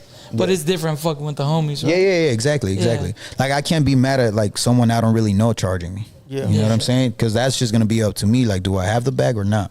If I don't got is it, it then worth it's like, it, right? yeah, and is it worth it too? Because it's like, also with like the OGs, you know, it's like I want to make songs with like some old school cats too. But like, I understand that they're probably not gonna change my streams or like they're not gonna make me But it's, or break me. But that's more for you. Exactly. That's just some honorable thing that I would like to do, and that Like on I the- understand like that on I the might bucket have. list, yeah. Well, Yeah. That's everything, even Yeah. for podcasts. Like there's People you grew there's up people on. we want to interview Right, that we yeah. grew up on. You know, Like, who wouldn't want to make a song with Snoop? Yeah. You know what I'm saying? So like that type of thing. you know. But asking like King Lil G and drummer for 1 or 2 records, it's on the house. But if you ask for a whole album, yeah, of course. Yeah. No, but if that's the case, then it's like if it makes sense on the business end, Royalties, then we going with the Yeah. royalties too. Split it, right? Yeah, Okay. yeah. I might just have to give up everything, Yeah. Nah, man, Sometimes it's worth 50-50, it. dog. but nah. 40-60. I know they got me. I know they got so me. you're saying sometimes 70-30 split. It depends who's a bigger artist. Yeah, for sure. That's how you determine who gets paid and who don't get paid. Well, at least up front. If there's no personal relationship in between, yeah. Okay, cool. That's Yeah. pretty dope. Yeah. Have you got that King Lil G feature yet? I was one of the first Damn. ones, I think. Oh, you did, huh? Yeah. Oh, yeah, it got millions of views. Yeah, thanks got to another him. one coming? Yeah, thanks to him. Thanks to him. Appreciate And you, again, big dog. You was robbing the Salute. damn plug again. Man. This fool robs everybody in his videos. Fool. Is that like a message? No, I was. Fool, you guys were running out of the trap spot into the backseat of the car. Oh yeah, we did rob that fucking weed shop. Now, one thing about G though, and I've seen it firsthand, is like he's always gonna show love. It don't matter Yeah. how big or small you are. Like if he just like believes in you and you a cool person, like he might as well just give you a feature. And he's done it good. before. And he'll throw a message back. He don't act bougie. yeah. No, that's what. Yeah, he don't. Like I he'll throw told a this fool the message other day. Like we've had artists up here, fool, that somehow they think they've already made it to like. They think they're like fucking Snoop Big Dogg dogs. level, right? yeah, And it's a hit lot of fool, them in the industry. You hit them and they don't answer. You know, every single time I've messaged King Lil G, he's responded within 10 minutes. You know, it might be quick, but he's responded. Yeah. You know, and he's on that level. So Yeah, compared they to have other 3,000 followers and ignore me for a month. guys, there you go. Crazy. Just like rappers, dog. You Oh, know, yeah. G got like 1 million. But if I hit him, he's gonna hit me back in like a day or less. Like, what's up, Yeah. dude? I think Salute, hip hop King in G. general has a lot of egos, Yeah. but it's usually the smaller cats that have the biggest egos. It's Yeah, crazy. that is true. Yeah. Everybody's viral, right? I'm viral right Yeah, now. that's what everybody's going for right now too. Like the whole, going viral on social media. But I don't even like. It's cool and everything, but at the end of the day, it's like, does it really translate to money on your In your table? You know what I'm pocket, saying? right? Like Yeah. it's really not. I say what you're saying all the time, bro. It doesn't. Being on camera doesn't calculate to people showing up to your shows, bro. Right. At Yeah, all. we got some artists that are acting goofy on all these interviews, and they saying dumb stuff and they just looking funny. But at the end of the day, it's like they might have millions of views on their Instagram page, but I guarantee you they can't do what we can do with King Lil G on a tour, and we can fill out 30 cities across the states with King Lil G, and we've done it multiple times. We do it every single year. But this artist, it doesn't matter how big they are on social media right now, Instagram, TikTok, and all that. Oh, they can't do do 300 shit. people Yeah, for sure. if their life depended on it. We were talking about the 330 people Yeah. to like. I was trying to be nice. No, we were I'm talking about keeping it the a other buck. day. We were saying, even in the podcast game, like when you do a podcast with somebody, it's a collab. Like you're here, it's a collab. Right. You have your crowd that's watching. We have our crowd that's watching. But for the majority, 90% of the artists that we've had up here that claim to have a fan base can't even bring 10 people to watch them. That's crazy. And it's like, well, you're just benefiting off me, fool, so maybe I should tax you. Yeah. You know what I Because mean? we're not getting no nothing. You're not 350,000 followers. We bring 500 watchers. They bring Zero. the 510. 10. They bring Yeah. us up to 510. Yeah, that And then makes when sense. they leave with their 10 because they didn't even stay. Yeah. There you go. That's true. I'm telling you, there's only a few artists that came up here that brought Yeah. a fan base with them. And Brought their people And too. there was the people I wouldn't expect, but I was like, damn, okay. Yeah. Yeah. Yeah. It's true. The rest took a good one, fool. We've had that conversation though. Yeah. We've had it, That's crazy. And I said it's just the saying, like being on camera doesn't add up to actual. Making money. You know what's the It's biggest movement, but it's not real movement. You know what I'm saying? Like I don't know if that makes I sense. think one of the biggest examples is Los Bookies. I DJ'd let me see 3 of their concerts in LA at the Coliseum. Those bookies are fucking Yeah. legendary. But you know what's crazy? I just cuz like the venue fits 67,000 people. And they sold that place out 3 days in a row. Man. And then I went and checked their Spotify streams, and it's only like 600,000, not even 1 million. But I guarantee you, anybody that got 5 million monthly streams, they cannot fill a third of that. Right. Stadium. No, yeah, I get The it. thing is, all their people pull up. Exactly. Yeah. Yeah. That's what it's Those are about. real followers. It's when you can get people to pull up and come and watch you. Yeah. Plus, Because you have that that's stage. legacy. Yeah. Those guys is legacy, you know. Yeah, that's wild shit. Those bookies, you listen to the Yeah. music? I've heard it. Like my homie does. The Mexican Ice Cube. No, You no, seen the my picture? homie, my You seen homie the works picture? behind the Mexican scenes. Ice Cube? Yeah. Nah. You've never seen those bookies? The picture that they compared to Ice Cube? Oh, dog. You're missing Bluesy don't out. pull that Ice shit Cube? Yeah, fool. One of them looks like Ice Cube. My homie does all Oh, their yeah, shit, yeah, fool. yeah. I've seen You that seen one. it? Yeah, yeah. Yeah. My homie does some of their shit, fool, for real. Oh, for real? Yeah, for real. Like the homie, he was with us the other day, and he was like, "Oh, I got these people, man, but I don't know if you guys fuck with it, Los Bookies." The homie was like, "Oh shit, what?" Like my mom and dad love that shit. Like, what's up, you know? Those bookies. Oh, yeah, I remember that. Damn, that's shit. crazy. That's He's like, "I got That's tickets, Mexican but I Ice don't know who Cube to right give there. them to." Look just like him. Now, here's the question. How do you feel about the industry now? People buying bots and watchers, fake subscribers to make it look like they're doing something big. they're just spending their money. At the end of the day, it's not gonna generate any type of money. Like, I think it depends what you're doing it for. At the end of the day, you know, like if that's really what you eat off of, then you don't want to do that because it's not gonna put money on your table. No. You know what I'm saying? But if you're just doing it for a front, like maybe you're working a regular job on the side, and by any means, like, make yourself look big. So you think people, okay, so there's like YouTubers, right, that you'll see inflated numbers, right? Do you think they're doing it to, like, so when other people are watching, they're like, oh, I'm going to fuck with these people because look at their numbers, you know, or it's easier for them to reach out to the bigger artists because if a page reaches out to you and they got 1,000 subscribers and then you got another page that reaches out to you that got 150,000, doesn't it look more enticing to you? 150,000? Not really. Like, I'll be looking at all the details because, like, I know people that I only have like 17,000 followers on Instagram. But they're real. Yeah, and I have the same interaction and likes and comments as some of the people I know that got 230,000. Some other DJs that I know, and it's like they got what's that? 1, 2, 3. That's like 10 times the amount of followers that I have. Yeah. But we get the same interaction, so I'm looking at those numbers, and I'm like, yeah, like, you can't come charge me $700 or whatever to work with you. You know what I'm saying? Just because you got 300,000 followers, but I could do the same thing as you. So why would I pay you? So you think it's fake? I say a lot of times what it is they could have done something that was viral, and people come, they subscribe, they leave, they never come back.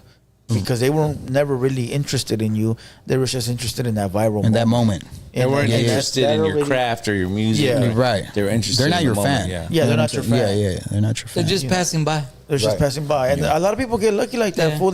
They'll drop a little video or something that they might like, and they might get 100, 200,000 subscribers off that video, but then people never come back. They never come back, Yeah. yeah. You know. Yeah. Look at the people that lose their pages.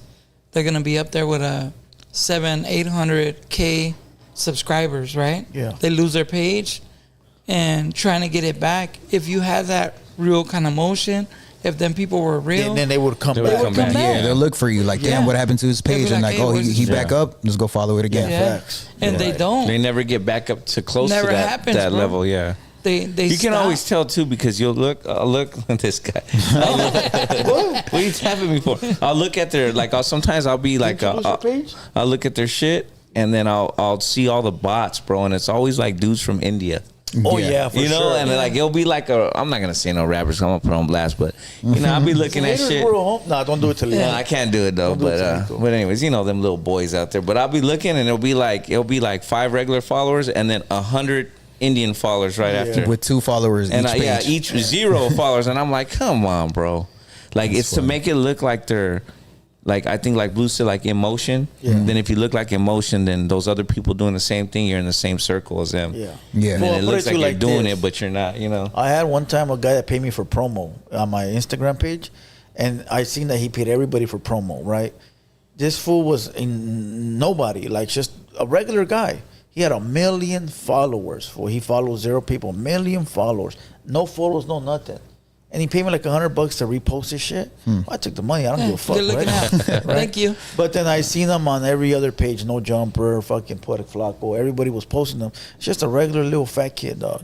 It was fake. But it was like, what the fuck was the purpose behind that? Yeah, I don't get it. I don't know. I mean, if they're not Did he gonna do something? Nothing, dog. Nothing at all. Yeah. Is it an ego thing? Maybe just to put his name out there. They want to just go viral on camera, but it doesn't make sense. I'd rather go to a show and have like low followers. 20, 30 and people that really fuck with you. Not even have 8 to 10 people that fuck with me that are gonna buy a shirt told and me buy. that before, I though. told you. Yeah. I'd rather have that than have 100,000 fake followers and get to a show and have Straight 8 up. people One guy there. or 2 guys there. Yeah. Like it's just ridiculous, bro. Like you see it and it's like I'm not trying to sound like a hater, bro, but it's just reality. It's reality. I think it's happening a lot with TikTok because like there's a lot of influencers with millions of followers and views, and they think that that's going to translate to actual Money. Feria, yeah. Not just that, but just even views when it comes to music. So they get really popular on social media, and now out of nowhere, like they start singing, rapping. Like, there's a lot of these people are turning into singers and rappers now. Yeah. But their numbers in the music, it's nowhere near the views on social media. With the, when they're doing the whatever they do, on social media. There's a question I didn't ask you. What was the difference growing up Salvadoreño around, areas that's mostly populated by Mexicans? We kind of talked about it with Opina. It was like, it was kind of like, I think he was somewhere over there. Damn. Yeah, he was doing okay, I'll rewatch it. Fool. You were trip. fixing the computer, fool. Don't trip, bro. I think we were lagging. That's why. I'm working. But to touch on that though, I feel like the way I grew up though, it was like we didn't see, because we grew up with a lot of black kids too in the block, Mexican, Salvadorian, all that. Damn. So I don't feel like we ever saw like borderlines, countries, skin color, none of that. Like we was just homies. You know what I'm saying? A bunch of kids. Yeah, it's just a bunch of kids, and I feel like that's the mentality I grew up with because of the section that I was in. It was so mixed. So when I moved to the Valley, I came with that idea, and somehow I got blessed to have like that same type of friends too in the Valley, where like nobody even cared probably to even ask me where I'm from or nothing. Yeah. You know what I'm saying? We just like homies and everything. And I grew up like that all the way until being an adult.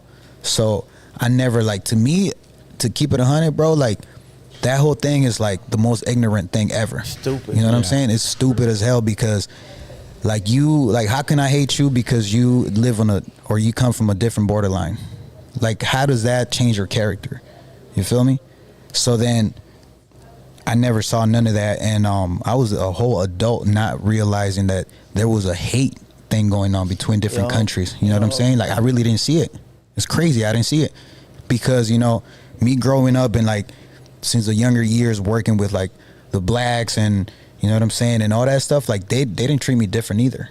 So if they didn't treat me any different, then why? What? There's no space in my mind for me to think about racial issues or none of that. You know what I'm saying? And it was crazy because I didn't even realize the moment I found out that was a thing was I knew this guy that used to make music and I took him to someone's party. It wasn't even my party. I took him to a party and he was like Spanish speaking only, and then he got so lit and he was like, hey, tell these fools to play my music. And I was like, bro, I don't even know these people at the party, bro. I'm a guest here, so are you? You my guest, and I'm someone else's guest. Yeah. And he was just bugging. He was lit. He was like, hey, nah, tell him to play my music. We gonna fight. Yeah, nah. He was like, you don't want me to shine, huh? And I was like, what? Like, bro, it's not my party. He's like, you can tell them yourself if you want to, And so he got mad and he went and hit up some like big, tall, dreadlock black dude. Like where you from? But that dude, he wasn't even from nowhere, so he had no business hitting no one up. Oh. But he did it in Spanish. So, the homie was like 5'9" at most. This dude is like 6'4", and he got up on him like, what's up? And then like me and my other homie see him like, oh man, it's gonna be some trouble here. This was crashing out. Yeah, he's crashing out. So we go and I pull up on a black dude and I'm like, bro, like, is everything cool? And he's like, nah, bro, over here saying woo. And then I was like, oh, my bad, bro. He doesn't speak English. And he goes like, nah, I know what he said. I speak English too. I mean, I speak Spanish too. So I was like, yeah. There goes that card. Yeah. So then I was like, all right, look, bro. I'm like, I'm gonna try to diffuse the situation as much as I can at any moment before anything happens. So I was like, look, he's drunk. He don't, he's on his bullshit right now. Let me take care of him. Let it slide, because that's their people's, that's their party and all that shit, So it could go very bad. mind you, they knew who we were because we parked right in front of the party. There was a spot right there when I parked, and I used to have a blue Challenger at the time. So they knew exactly what car we came in. So I was able to calm this dude down, the homie. I was like, come on, bro, you acting stupid and all that. Like, and then he was like, nah, fuck that. Or he's still trying to fight. I was like, all right, we got to go, bro. So I take him out of the party, and when I get out, we start driving. So mind you, like, you guys can, like, relate to this. We get in the car. I start driving. It's in the hills. So it's dark, streets and everything, right? Once I pull out of the party and I leave, I realize all my tires are slashed. Oh shit. They were trying to keep you there. They was trying to keep me there. They was trying to keep me around the block. They said these fools ain't leaving. Yeah. They was trying to get me to stop and be like, oh, what's going on with my car? I would have drove on them. Bro, I drove on wheels, rims. dog. I was like, hell no. They tripping and think I'm gonna stay here. Yeah. So I've done that. I step on that. Straight up. I took the freeway with the rims. Yeah. I was like, we out. We out. Yeah. I'm gonna go into the next exit. I went, and then I finally parked the car. I was like, I'll figure this out. I got us an Uber back to his house to go drop him off so I can get another Uber to go back to my house. And when we was on the way to the Uber, so I was recording this dude at the time. When we was on the way to the house, he was like mad because I didn't ask the dudes to play his music. Yeah. And he's like, nah, I know what it is. I'm like, what? He's like, yeah, it's because you Salvadorian, I'm Mexican. And he's like, and we got beef. I'm like, we do? Yeah. You know what I'm saying? Like, bro, what? And he's like, yeah, no, that's what it is. It's like, well, you know what? Fuck that. I can record myself. I'm going to get my own laptop and get my own microphone. I was like, hey, bro, by any means, do what you got to do. Yeah. And it was that moment when I realized that was a thing. Before that, I was like, I was so blind to any type of borderlines, any type of like color, skin, all that, bro. Like, it was like everybody's the same to me. Just because the way you grew up. Right, grew exactly. Up with everybody. Exactly, He was just a hater, undercover hater. Yeah, Bro. right. He was just a hater. And it wasn't really that got him. It was he just wanted to express how he really felt about His it. true colors came out, like he bro. used that moment to express himself. Yeah. Facts. His true colors came out. When it, you know, And even you learned that day. Yeah, and even that didn't change my perspective. I was like, you the bad apple. You know what I'm saying? Like, yeah. But that's how it is, though. Even me growing up, I had a Colombian homie and a Salvadoreño homie, and I never asked them. Yeah. I barely found out what they were now as adults. You feel me? Like, because that wasn't a thing. We didn't care like what you were. You were my homie. That's all. That's all I know. Any homies I grew up with, I never knew the difference. If you were a Southside homie, it is what it is. You know what I mean? The homie. And then when I found out later, like, oh shit, you're half Paraguayan and half Filipino. I thought you was Mexican. Yeah. You know what I mean? Nah, bro, I've never been Mexican. Right. What the fuck? You know, you find out later, you don't know because you're just growing up in the neighborhood. You know, I think most of the time as a kid, you don't care. You don't care. Yeah. You know? Yeah, that doesn't matter. Yeah, that's cool. Shit. Okay. Give us one memorable moment with Nipsey Hussle. When we shot the video for F Donald Trump, I think that was pretty dope. YG, huh? and him, With YG, yeah, because we started shooting it at on Melrose, and then we moved back to the hood on Crenshaw, at the district. That's tight. And it was like, it was memorable for a lot of reasons. One of them being that it was like, again, unity.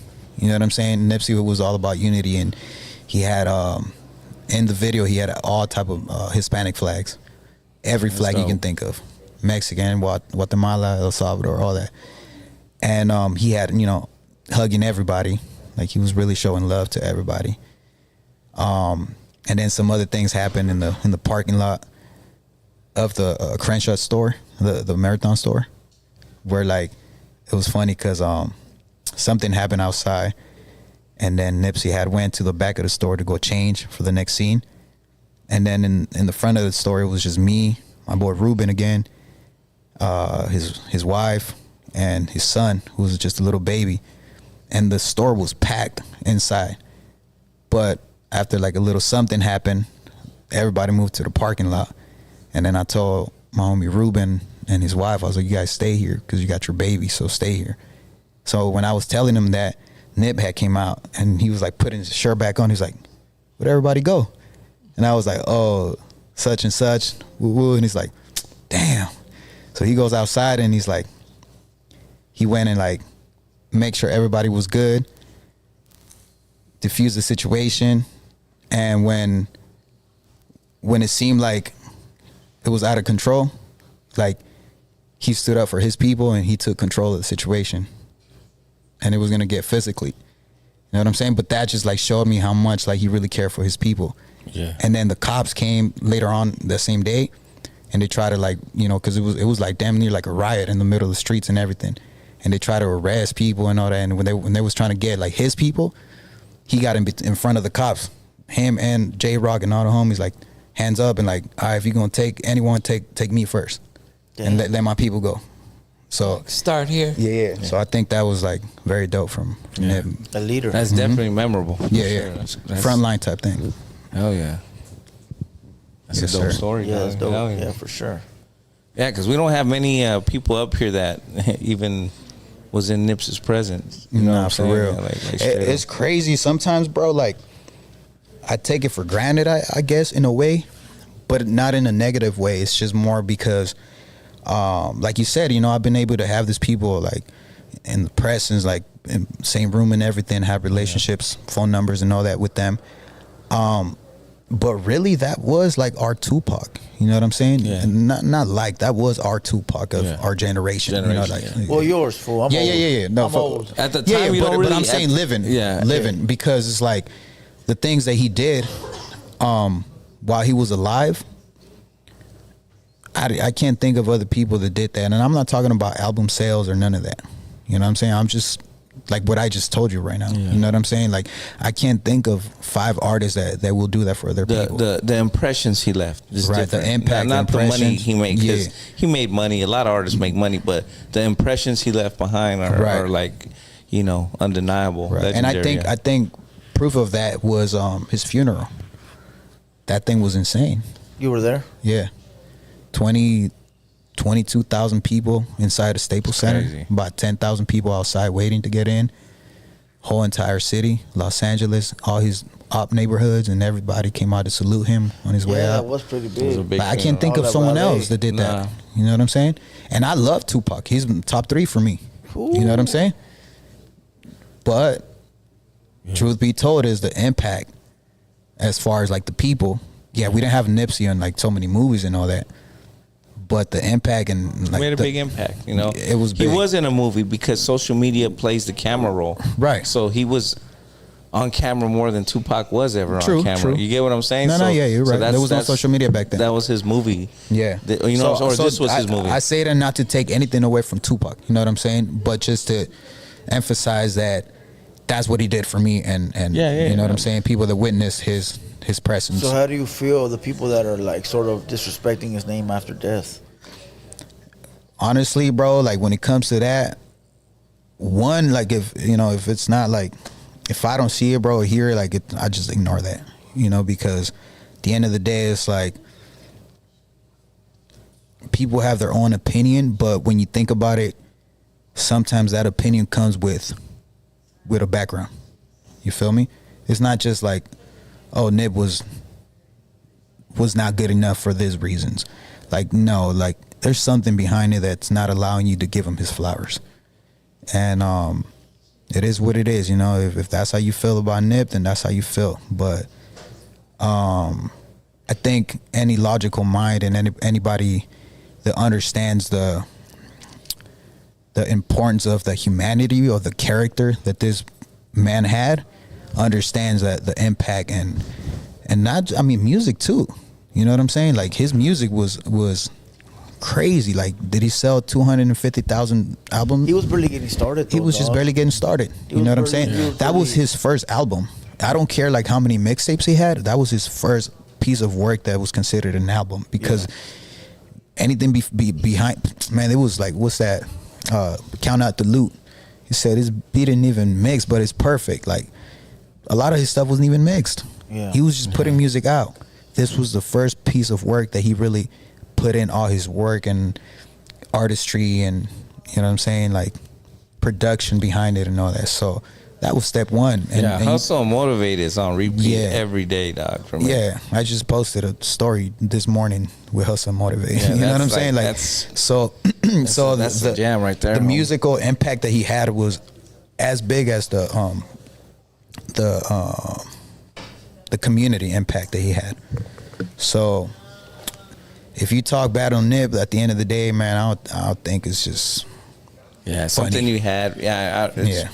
For those people, because I didn't know him like that, but if it was people close to him, it's something they had already personal, or, right? Some bullshit. Yeah, like you really have to try to dig as hard as you can, and when you can't, you have to just like make some up, you know, what I'm saying? Or find the small negative aspects of the conversation to point out, rather than the big positive impact, you know.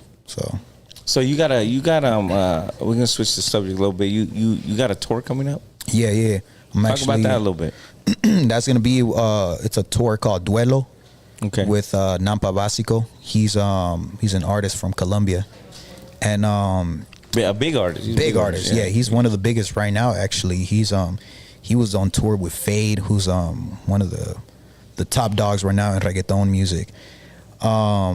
Nampa Básico. He's big, bro. Like one of his biggest hits right now that he just dropped like 5 months ago. It's like past like almost at 60 million views right now. Damn. He has like 11 point something monthly listeners on million on Spotify. So he's a big artist, bro. He's really big. His numbers are crazy. And not just the numbers, but he's actually packing his places out. Like he just sold out Bogota, 15,000 people 2 dates. Shit. He's that type of artist. You know what I'm saying? Like it ain't just the social media thing. Like he's packing his places out in reality. Okay. Yeah. So is Bogota the one in it's in Colombia, but you have Medellin, right? And then you have Bogota. Bogota, yeah. Is Bogota in Cali? Or no? No, so they're all different cities. Cali, Bogota, Medellin, Pereira. They're different. Yeah. So they're all different cities. Yeah, those are big cities. Bogota's a big city. Yeah, the homie Nampa Básico, he's from Pereira. But yeah, so he's going on tour. This tour was supposed to happen a few years ago, but something happened where we got postponed. Okay. And then so we're gonna do Denver, New York, Miami, and Chicago. Now, are you gonna perform, or are you going as a DJ? I'm going as an artist. That's dope, so dog. I'll be performing. That's super dope, bro. Music. Hell yeah! Congratulations. Appreciate it, man. Thank you. Appreciate it. Is it a big tour? Like, what? Name some of the places you're going to. The venues, I don't know. Actually, I remember the cities. Do the cities. Denver, Chicago, New York, and Miami. Denver, Chicago, it's a small tour. Those are big cities. Those are big city tours. I say name the cities because a lot of the people in the chat are, the venues. They're not gonna know what venues you're talking about, but they'll know the cities. Anybody in Miami, Chicago, Denver, or New York, pull up. Come say what's up. I got you guys. Bro. Yeah, hell yeah. Yeah. So he's actually another one of like the homies that just happens to be super famous, and you know what I'm saying, like, and influential. But this man, Nampa Básico, like his heart, bro, is crazy. Like this dude is wild, bro. Like he would go the extra mile to help anybody. Yeah. So when the tour came about, like, he was like he knows I'm doing the Spanish music now, and I'm rapping myself and all that. So he offered the opening spot for me. And I'm the only opening act for him. For real? That's crazy. There's no other person opening up for him. Miami, Chicago, New York, and Denver, Colorado. Yeah. So he was like, yeah, man. He's like, you'll be the only opening act, and just set it off with you. I'm like, all right, cool. So nobody else will allow you that, That's big faith in you, bro. Oh yeah, for sure. Yeah, because I actually had asked some of the people that I kind of know. You know what I'm saying? And I know they've been touring in the U.S. and I remember asking one of them, like, yo, what's the spot to open up for you guys? Like, what's it cost? And they was taxing me $2,500 per show for me to open up for them. And these people are not filling a tenth of what Nampa Básico is going to fill up. And Nampa came through and said, nah, why would I charge you? So I already make my money. I don't need to take away from you. He said, I'm good, my boy. I'm good, yeah. So why would you pay $2,500 if they're only bringing a tenth of those people? Yeah, bro. So, he went and offered me that spot. I'm forever grateful. He came through with that. And to top it off, I said, bro, like, is there any possible way that I can possibly have my merch in your show? And he's like, of course. He's like, you go sell your thing, bro. Like, I ain't got to worry about that. He's like, I'm selling my merch already. I don't need to worry about yours. You sell whatever you got to sell. So just to He's show you showing what type of love. person he is. Yeah, he's showing What is love. your merch line? Well, I got my brand, which is me and my cousin. It's called Kyle's. Okay. Yeah. Is that the one that I was hitting you up for? Yeah. This one right here, like got my hat. You had like a and sweat, the chain too. you had a sweatpants that or like a sweat Yeah, outfit? the sweatsuit. Yeah. All the homies wearing that right now. King Lil G, know. Drummer Boy, Wale, I need Devour, one, dog. You said you were everybody. trying to give me I XL. got you, but I sold out right now, bro. What does You it know? mean? What does it stand for? Kyle's is keep your circle small. Yeah, so the keep your O is not circle- an Oh, O. I did see that. I Yeah, did see. yeah. He was wearing it on Rolling Loud. Yeah. Drum That's wearing dope. that. Hell yeah. That's dope. Yeah. Hey, No, Jack, Drummer We wasn't need all wearing that. it. Yeah, Drummer When's the next did a Kyle's video. thing? He did like a. when's the promo next video. Kyle's drop? Man, we need that over here, bro. Huh? He Next said month? next month. All right. Can you imagine me right here with the suit? Nah, we on don't the imagine page? that. Come on, You're dog. too old, my boy. You're older That's than for, me. that's for the young kids. Listen, Blue. Hey, look. I know you're mad because I was born in 1985 Wait, what are the young- and you were in the- the- 1975, but that's not my fault. Hold on, what did he say? No, that's my business partner right there. See, there you go. That's right. Yeah, Salute, yeah, salute, yeah. my I'm saying, you boy. gotta bring- His business model is for us, by us, but we're not us. It's young kids. I was born in 1985. Nah, for you. You were old as born in shit. 1975. That's not my fault. Nah, I should look better though. Stop it, Opina. There's a bottle over here. Jules is like, He faded, I huh? said stop. He faded. I said Yeah. 70. Oh, it started to hit me, but I said 75. Jules is like, don't say that. Stop it. Nah, yeah, but That's dope, yeah, though. so that's my brand, Kyle's. And then the merch is different. That's just for the tour, and we're only gonna sell it at the tour. And Okay. yeah. But what's it called? Yeah, shout outs to my homie Elfie too, man. He's been coming through, helping me out with like scouting places to do photo shoots for the brand, and just kind of like coming up with the concepts of even for like the video shoot, the last video shoot I shot for my last song, which is Los Immigrantes. He helped me out with it. He's actually my plug to Shaka Wear, man. Shout out to Shaka Wear. I'm wearing Shaka Wear right now too. Oh, nice. Yeah, so he came through. He Is he going on for tour me. with you? He might go to the Denver one, right? Okay. Hell yeah. He might go to the Denver one. You get But the hall pass. That's cool. For a weekend. hell yeah, but that's the homie Elfie, AK-47 boys too, man. So, Who's your top 5 artists right now? From like people that are out right now. right now? Damn, I don't even really listen to people. Let me see. That's what they all say. No, I'm serious, But bro. then they also listen, fool. I listen to all the homies. Every Well, that's your top 5 then. every Yeah. rapper is automatically paying attention to everybody. Nah, you'll be surprised, bro. Trust me. Not really. Yeah, like Really? I'm damn. Look. This is what I play. I play the Bee Gees. Oh, I love that. I got them tatted too. Like I'm. It's just let me see. That's who you fuck with. Staying alive, I bet you. Look, Oh, that's BGs. hard. Yeah, that's my Okay. dad put me on that. So Yo. yeah. So I play the Bee Gees a lot, and then lately I just been bored of what I'm hearing. So to be honest, I listen to like stuff that like from the past. You know what I'm saying? Like even before my time, like I'll be listening to like Red Hot Chili Peppers, Fire.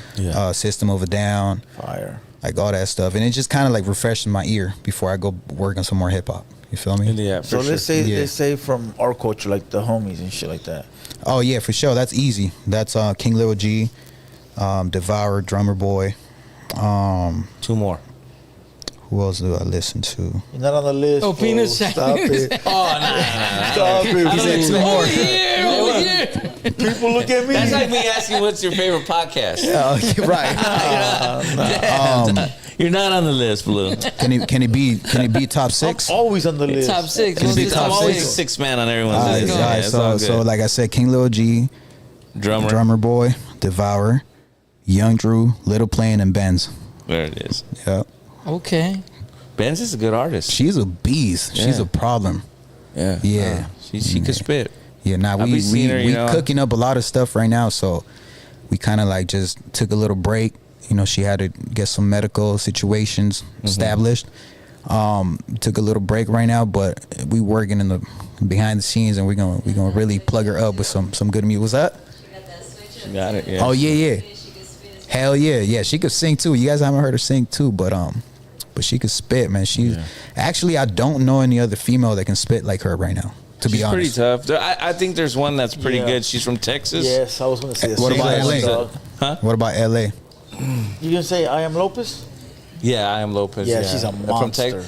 But in LA, bro, like man, yeah, LA, there's none. Yeah, dog. trust me, The other bands ones- can go. the only other one that I like, and she's from the 8182, but she's way different than Ben's. Is I like Brick Baby shit. She cool. Yeah, but she's not a spitter. She's not a spitter like that. But I like her. Homegirl Reverie can spit. Oh no, but that's out of here. We're talking about up and coming. We're talking about She's up and already coming. established. Anybody that can spit. We forgot. Yeah, dog. yeah. We went anywhere. Oh, if To we're going there, we gotta say Reverie. We gotta say Gavilan. We gotta say Bell the Wonder. Yeah. Yeah, Reverie's a homegirl too. That's my homegirl too. Yeah, Yeah, that's yeah, right. yeah. But you know, are we talking about like established or are we talking about up and coming? Yeah. I was talking up and coming. But I mean, you just changed it into anybody that can spit. Drew was just sitting there I in the was like, corner. really? He was waiting Like, for you that one. fools are really on that He was just shit? sitting there Hey, like, you know who's a keep sleeper going. too, and Yeah. that's real friends with Reverie is Gavilan. She's dope. Remember her? What's her name? Gavilan. Gavilan, yeah, Gavilan. she's doing Yeah, her thing. she's doing her thing. I have to check She's this just out. coming out too. Like I be watching her story. She's spitting again. I'm like, damn, her album's gonna be cool. Whatever That's she's dope. dropping. Yeah, Hell yeah, yeah. Nah, but like on that pull up. I told her, pull up. on that like up and coming vibe and just like that sting that character, like bands really got it like that. So Yeah, she she's does. doing her thing for sure. Yeah. Yeah, for sure. hell yeah. How about your top 5 podcast? Podcast. Oh shit!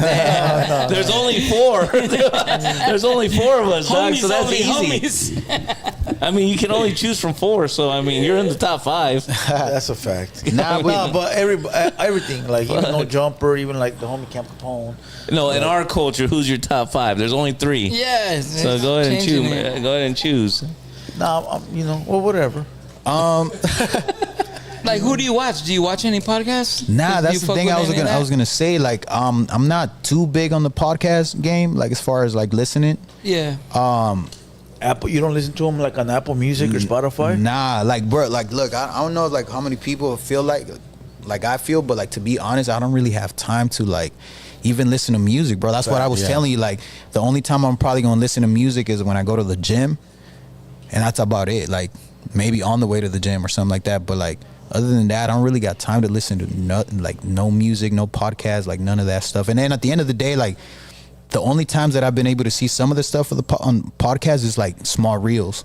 Yeah. And then like The clips and shit that pop up. Yeah, just clips. But then like a lot of them, they just be like Drama and goofy stuff, you know what I'm saying? And I just like, I try to stay away from all the goofiness and all like the he said, she said and all that, because it's just how I was brought up, you know what I'm saying? And the people behind me being like King Lil G, DMX, like Nip, like these are all people that I learned from, and none of them were involved with no drama. Stood You know away what I'm from saying? the bullshit, right? Yeah. So I just feel like because of that, like I would feel crazy to be involved in some type of funny drama. You know what I'm saying? Like if it has nothing to do with me, then sometimes I don't even want to give my opinion. You feel me? So, and I feel like a lot of this podcast, that's kind of like what they focus on, and I get it. You know, they want to get the views, they want to get the clickbait, the thumbnail, whatever it is. You know what I'm saying? Do it But for the thumbnail. yeah, but at the end of the day, bro, it's like part of the reason why I don't really listen to podcasts is because of that. But Stick with the drama sells, right? Sometimes you get caught up in it without wanting to be in it. Yeah, That's a yeah. fact. You know, sometimes we're up here just giving our opinion about artists, and we're, you know, he studies music, you know. Yeah. And so imagine we're giving our opinion about a certain artist, not in a bad way, but just our opinion, and he might be watching this and taking it as a shot. Right, yeah. And now he feels some says type of way something, towards y'all. and now we look like And then punks, I and gotta we don't fucking make a respond. diss song on you. You know, you know, then I gotta Make a Spanish Then diss song. Blue's gotta go in you on his one-on-ones, you know, and then Droop's gotta say fuck you, and it's like And now we're dragged into this Yeah, we get dragged because into of it, what our opinion is about Right, music. right. And I think that's fucked up, dog. I think people need to have thick skin and understand that. Hey, report listen, cards, you know. we're a media. You know, we're not always going to like certain things, and that's part of being a rapper, Yeah. or that's part of being in the media on the internet. It's just part of being in public, bro. That's it. We're not always gonna like what you do, just like you don't like what we do. Yeah. It is what it The is. thing is that it's harder for us because if somebody don't like what we say, they can directly get at us. But if TMZ does a thing on you, they you can't. ain't calling that vato, homie. Yeah. He's gonna be like, get the fuck out of here. I think it's like a lot of live and learn too. Like, okay, like if you drop an album, bro, right? But I know you, right? If I gave you my honest opinion, right? Would you respect it? Yeah, coming from someone that I know, right? Okay, right, Yeah. okay. So, but a lot of rappers I don't know. So I've learned to give like a good and a bad, but mix it to the right. Like you're stirring a pot, mix it to the right ingredients to where he is gonna want to come back, and he's doesn't feel like not feel so bad. we're disrespecting him. Right. You know what I'm saying? Hell yeah. So kind of take the best parts of it, Right. give him that, but give him a little bit of criticism too. Yeah. But some people get in their feelings, bro. Be like, Yeah. that beat was crazy, bro. Yeah. You know what I'm saying? He's like rapping on it. you live and Like, learn. yeah, nothing was good. Because at the beginning, I'd be getting them when I first started here. I'm not gonna lie. Like they come in and be like, "What'd you think of the album?" I'd be like, "That shit sucked, fool." I tell them straight out. Yeah. This is our They're Mr. like, damn, Keep It dog, a like Buck. that. Yeah, you know, like I didn't like it. Nah, Now I don't do that. I kind of like take the more better stuff to try to be a little more positive because I'm older. But No, because they cry. But even Yeah, then, they're that gonna is get true, mad, dog. Yeah, fool. yeah, they get mad, They're gonna yeah. get mad. But not even that. Like, so I don't think it's like in my case. I don't think it's so much that because I'm just starting on this like Spanish thing, you know. So someone telling me like something about my music, I'm gonna take it as like I'm gonna try to listen to the positivity in it as in like, all right, how do I do it better then? Since if you're telling me, then you must know something I don't. So help me out. Show me how. Yeah, but what I'm talking about as far as like some podcasts, it's just like, even like the involvement of like self-incrimination and all that stuff. You know, that's more like towards where I'm talking about. Like I don't want to be involved with none of that stuff. So then, best way for me is like just stay away from that. Yeah. But it's not even a choice. Like I'm just like, oh, I just don't want to. No, I just don't really got the time. When was like, the last time you robbed the bank, fool? here we go. well, yeah. Next question. Next question. Do you kill There you people? go. Right? Yeah. Like, come on, You gotta now. stay What quiet. gang members are you affiliated with? Yeah. Who are those you grew up with? Yeah, who are gang members? Are? Yeah, no, Nah, yeah, so I that's- know which podcast yeah. you're talking about. Yeah, so you know that type of thing, like that's the only thing. But other than that, it's like, you know, big ups to everybody doing their thing, you know. But other than that, it's like I just focus on what I'm doing, which is the creation of the music. Yeah. And that takes a lot, you know. That takes a lot. So, what is it? Immigrantes? That's your latest.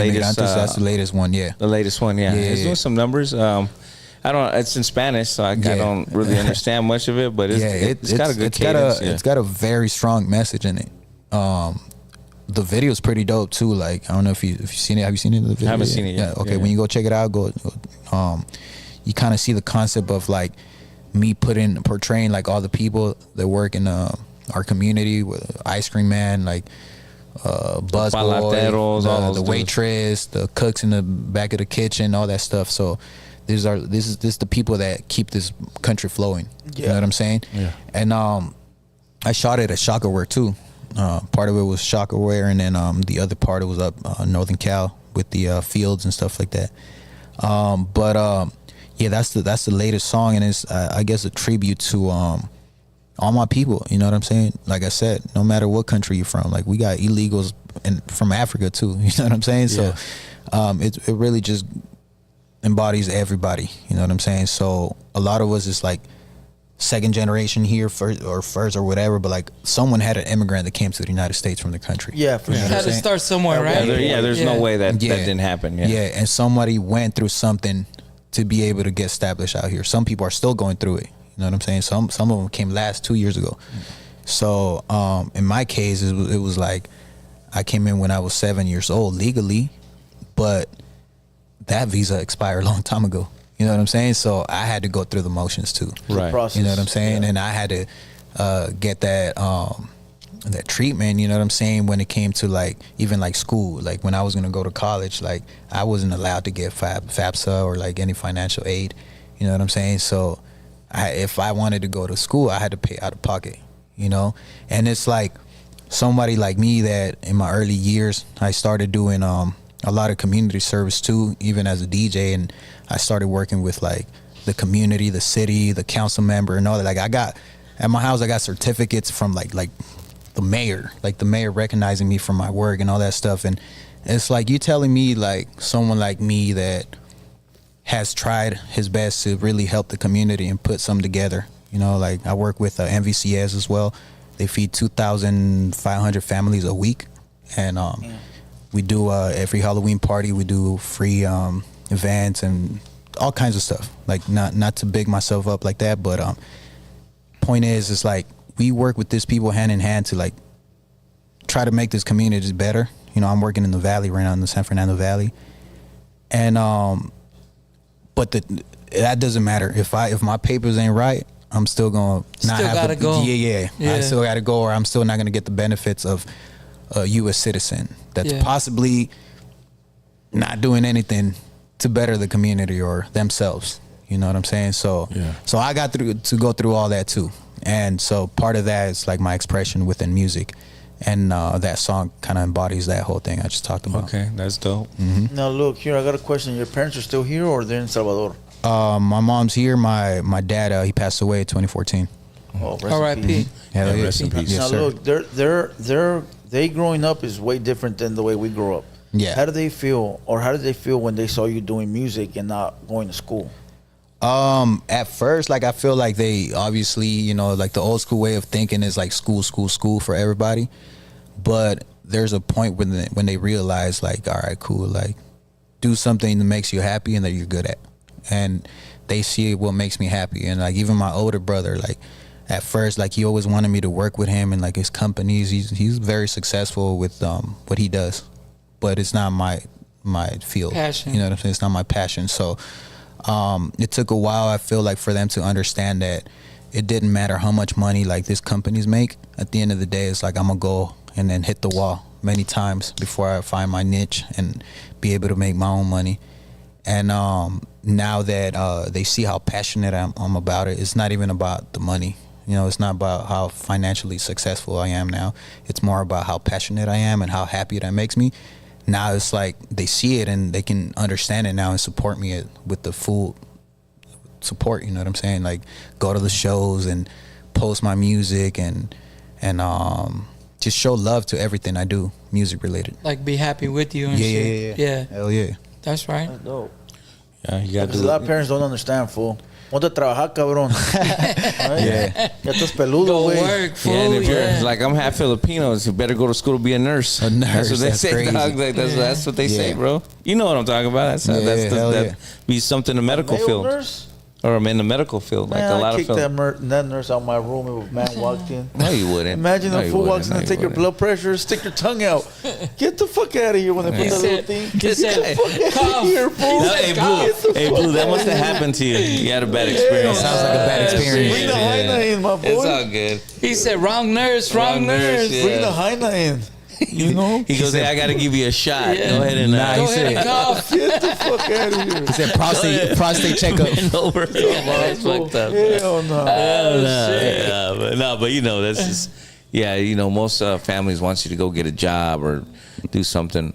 But you know, as long as you're doing what you're happy and you, you know, and you're doing your shit. Yeah, like, I think they understood it when they started to realize how independent you become, and even though it's not about the financial thing, but like, you know, they see me happy or whatever, but at the same time, like they see it, you know what I'm saying? Like even when it comes to like, you know, having your own place and like your own cars and stuff like that, and then once they see the motion and it's like actually happening, that's when it's like, okay, then that's cool, that's a job. You know, I actually had some of my homies' parents back in the days when I barely started doing this, like, you know, they go to college, I go DJ, and then like my homie's parents talking about like, damn man, your boy, like your homie Lico, like he ain't really doing shit with his life.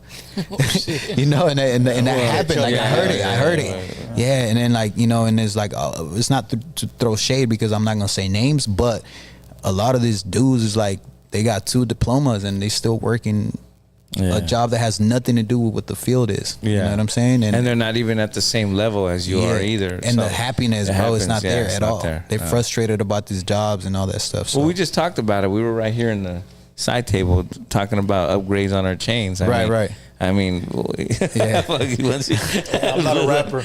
No, you know what I'm saying? But what I'm making a point is like, you know, once you get to a certain everybody point, got it's like you're there and yeah, some people just fall behind. The conversations just have to be different. Yeah, it's different, dog. Yeah. Coming from being poor to that. Yeah. Like that tripped me out earlier because I was like, damn, we're over here talking. And there's nothing wrong with that, bro. There's nothing wrong You know with what it. I'm saying? Nah. That's just like, I feel like sometimes, you know, people be like, you got to be smart with your money and everything. And yeah, that's true. But at the end of the day, if you work hard for it, you got to buy whatever you want. Whatever you want. Make yourself happy and shit. Yeah. Whatever makes you happy and keep moving forward. You know what I'm saying? Yeah.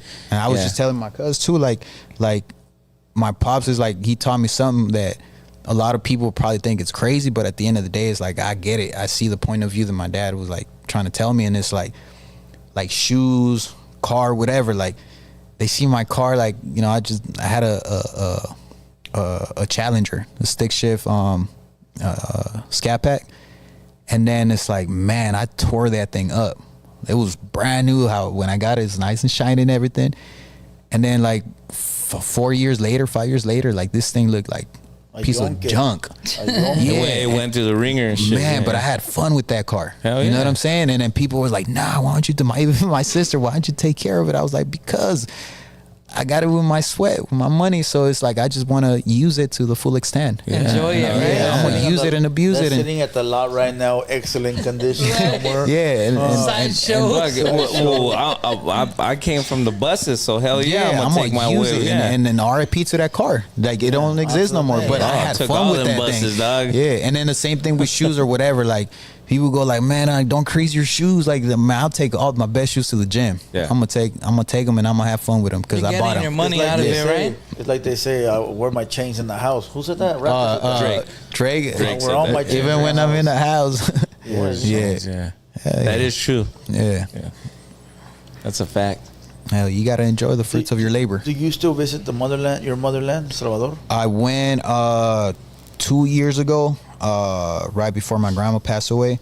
So I went to go see her. She was pretty sick already, but yeah, it was dope. I actually went now that the new president is there, and then he's like real strict with all that. But cholos. yeah, everybody's in right now. That's crazy. That up, he right? cleared the whole country up. Like, Yeah. I was walking around in there with my chains and everything, and that was like, my uncle told me, bro, you would have that shit stepped away. out. No. Like, back in the days before this president, 10 you years would've- ago, you would have stepped out of, like, not even stepped out of the car. You passed by this city with it's anything over. on, you're Yeah. getting pulled over and you getting all your things stripped.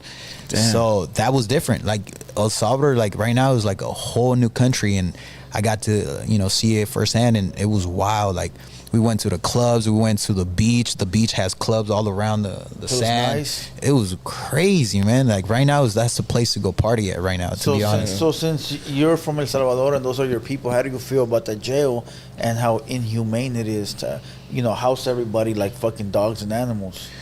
That right there, bro, I think is 50-50 for me. It's 50-50 because I also saw, like, the destruction. like the destruction of like the regular community was crazy, bro, because like I never got to see it firsthand, but like the stories that people would tell me was wild, bro. I'm talking about like that, like there was no, and this is what I've been told, right? Like there was no boundaries. Like you know what the I'm saying? purge, right? Yeah, everybody goes. Kids, grandmas, all that stuff. It was bad. It was so bad. And it sucks that, you know, if you were gangbanging 20 years ago and you're paying for it now that you probably fixed your life, you got a whole family and you're a regular human being now, like, you know, meaning like you're not active anymore. But you got the tats. But you got the tats and all that, and you still got gang injunction or whatever, you know, they call it over there. And then now you're serving this time in this horrible conditions. So do I feel bad for these people? Yes, I do feel bad for them. Because, you know, they was trying to make a change in their lives, and they probably did. But also, we still had the active ones that was still like destroying the families and all that. So it's like, at the end of the day, it's like, you know, it is what it is, bro. I said the story. I got a homeboy that's from my hood out here, but he got deported. He got deported over there. Yeah, he's not gangbanging over there, but he got all the tats and shit. That fool's low pro. Like, that fool tells me. You have to. I got my homeboy over there too. Like, he works at a call center. That fool looks like a nerd. Yeah, you have to let your hair grow. All that. He goes, hey, fool, I wear long sleeves. You have to. I gotta look like this, because if not, they'll take my ass in there too. Hell yeah. That's scary, and it's family, you know, and it's like mixed emotions about like the president too, because then, you know, it's like there might be a regular family that has a tío, a cousin, that's in there right now. You know, heard and that. yeah, and they're mad as hell. But it's like, if he didn't really do nothing, then that's fucked up, you know. Yeah, but that is. but if the homie was out there causing trouble and he got caught, then what can we do? Yeah, for sure. Part of the game. Part of the game, yeah. You know one thing though, like a lot of them people ain't gonna be on that shit no more. Yeah. Like there's not a new generation that's the that are main just thing. saying, hey, fuck you guys. Yeah. We're still gonna keep this shit rolling. Yeah, that's the they main learned thing. the I think lesson with that shit. they definitely set an example up for the kids right now, because They went back crazy. then, like right now, it's like I think gangbanging started like at like 9 years old over there. By 9, you were like ruthless Jumped already in in El and Salvador. everything, Yeah. But I think that's gonna really like make little kids think now, like I'm The cool. new kids ain't on that shit no more, right? I'm cool. Like after they hear them stories and all that. Them fools that are in there, they're locked up for life, huh? I think they give them like 60 years or some crazy number, bro. I think you get automatically 30. Yeah, it's like for 30 nothing. or- just yeah, for being just for the because- affiliation you get on Yeah. and even if you weren't from the hood, but like you were like helping them in any way, shape, or form.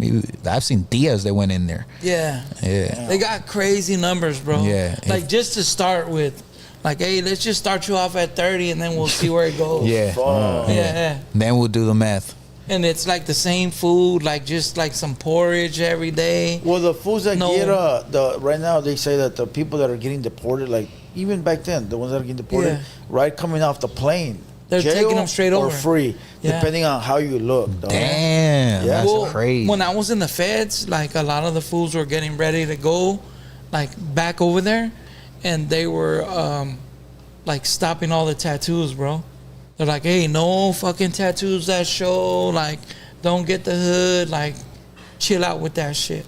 Like, it wild. wasn't like, hey, let's just like hit up the hood everywhere because we're gonna get deported, and right off the plane they're gonna just take Take you to jail. Yeah, you know for what I'm sure. saying? Just left, right Like type they got thing. somewhere for you.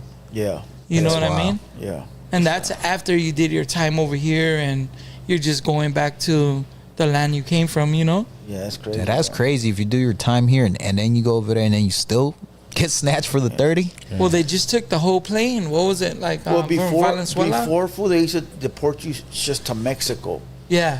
And, out of the country. Yeah, But just in Mexico stopped that shit, And though. Mexico said, "Chales, we don't want Yeah. that no more."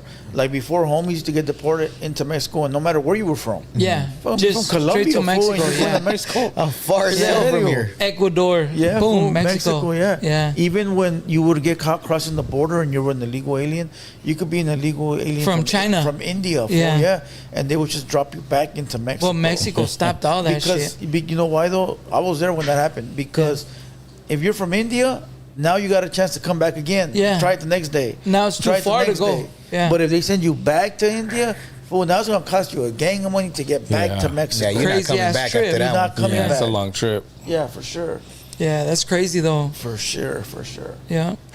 But what's up? You want to Well, I wanted to hit you up. So you got the tour coming. What music do you got coming? Got an album?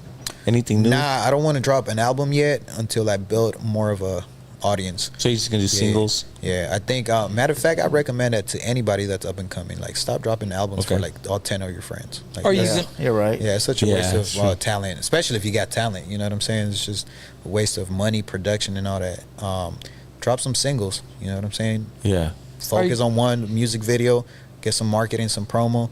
If that one didn't work, try the next one and try the next one. One of them's got to work. Singles. Yeah, that's smart. Are you gonna do anything in English, or is it gonna be I strictly think Spanish? eventually. Yeah. I got some. I mean, if I do something like when I do something with G, I feel like I might do like Spanglish, like a little bit of Spanglish, both. yeah. Yeah. And But right now you're concentrating on on strictly Spanish. Yeah. Okay. Yeah, some of the homies that I did features with in Mexico, they got big numbers too. And yeah, it's 100% Spanish with them too. Okay. Yeah, I might stick to that That's for a gonna minute. be a good feature. You and Yeah. G. Can't wait to hear Hell that one. Yeah. Yeah. Especially if it works out, bro. In Spanish, it's like I don't want to fix nothing that's not broken. So. Yeah. Right. So you got this tour coming up. You said the cities were Chicago, New York, Miami, and Denver. And one more time for the fans. The artist name is from Colombia. He's Nampa Básico, Nanpa, and then Basico. not Básico. So yeah, be on the lookout for that tour. That should be a big one. Hell yeah. And then you're gonna drop singles. So yeah. And you're going under DJ Lico, right? Yeah, I'm gonna stick to DJ Lico. DJ Lico. Yeah. Because I feel like switching it is gonna be a pain in the ass too with like all the DSPs, especially because I already have music up, and then like one of the songs is like I'm featured on the Hera record. Yeah. And that thing is like big. That song is big. So then I'm just sticking to that. And then also like he put me on too with all of Hera's songs, all his songs, Hera MX, all the ones that have scratches is me. I've done all the scratches for all his songs. And when I've done that, usually he puts me in the credits too. So it says Hera MX plus Lico, plus DJ Lico, or featuring DJ Lico. Okay. And a lot of these records have like 20 million views, 30 million views. So because of that, I think I should stick to DJ Lico. You'd be like starting over, right? Yeah. It'll be super starting over. Yeah. Even on the record, when he was going at it with Santa Fe Clan, like that's me on the scratches, and at the end he's talking like about DJ, you don't want to be Lico. in beef, but look at you. Yeah. Oh, that was Mando. You still working? Are you still working with Flip? I haven't seen you.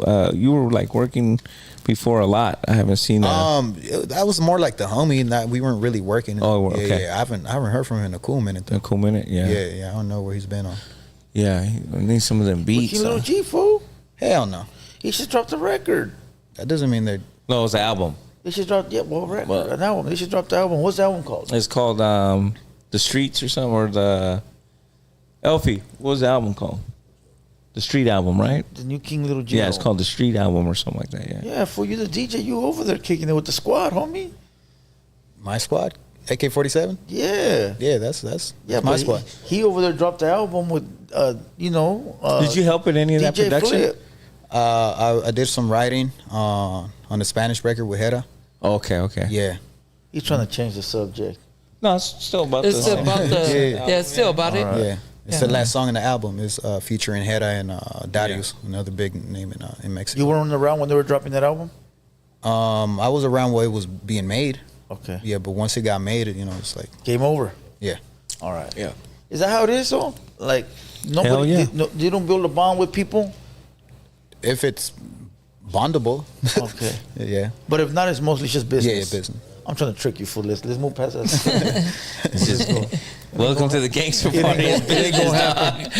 Business, bro. That's Big Blue right there. Yeah, big dog shit. You want to take some phone So calls? what you're trying to say is, Nah.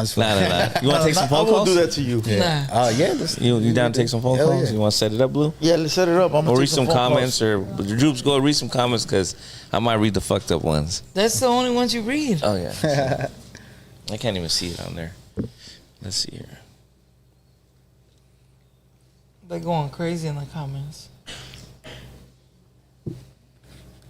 Damn, they said Opina's drunk already. Man, that was a good pull. Yeah? Yeah.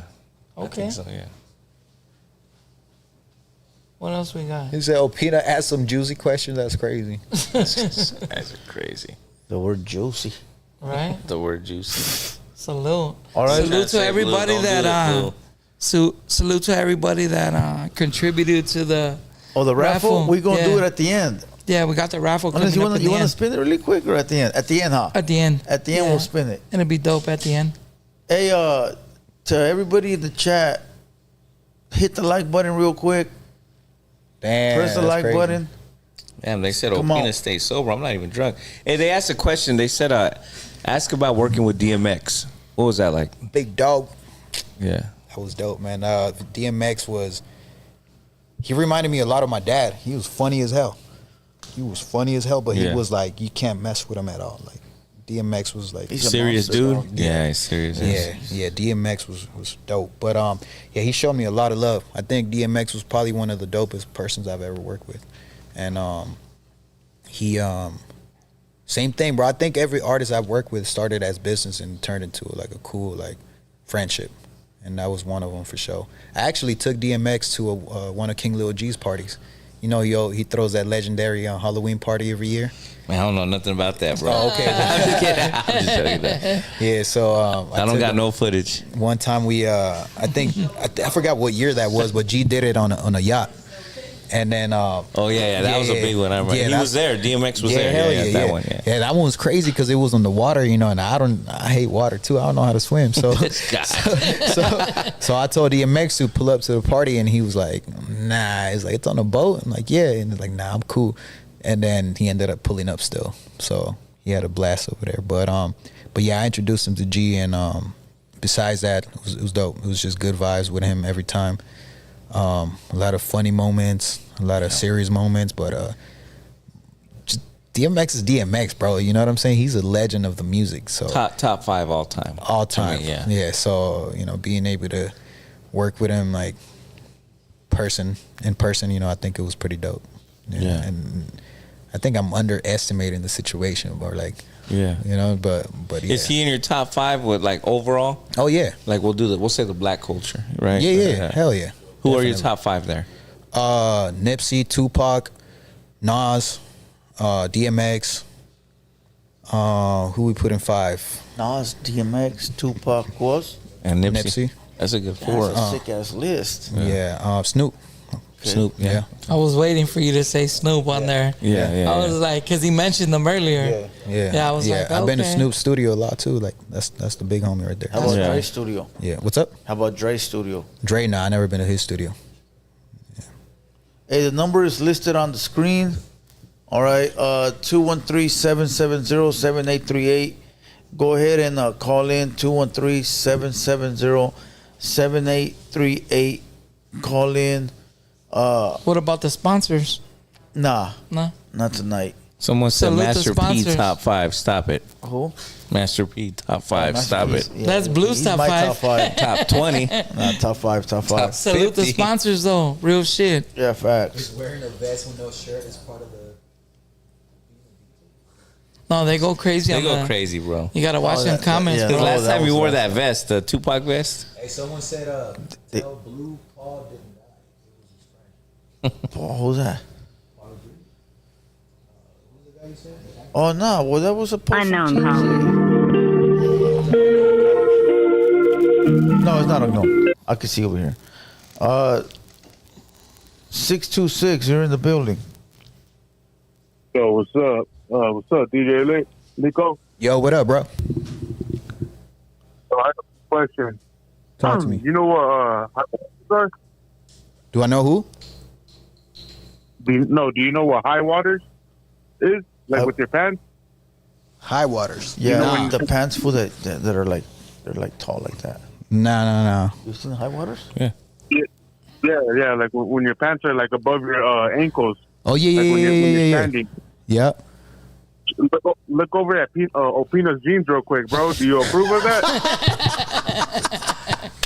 Hey, you waited 3 hours to watch me for 3 hours to call in and check out my pants. I think you know you're a happy guy, right? Damn. got you. Nah, you know what, bro? I'm gonna stick with you on this what he one. said? He I'm gonna said my stick with you on this one, pants. big dog. I don't approve of that. Damn, that's fucked up. We got you, homie. I thought nobody was gonna notice. That's And then he hangs up. Dude, he waited 3 hours to call in. Is that not a fan, Droops? Let's be honest. That's a fan, bro.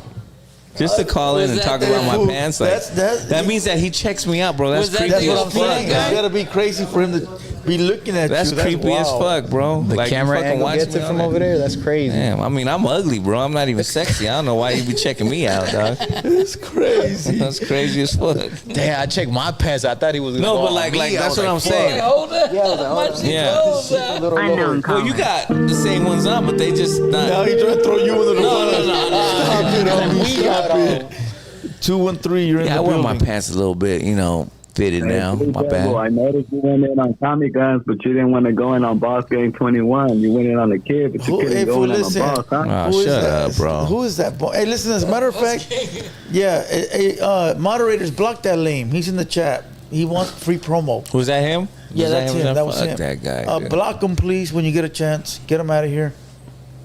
Get him out of here.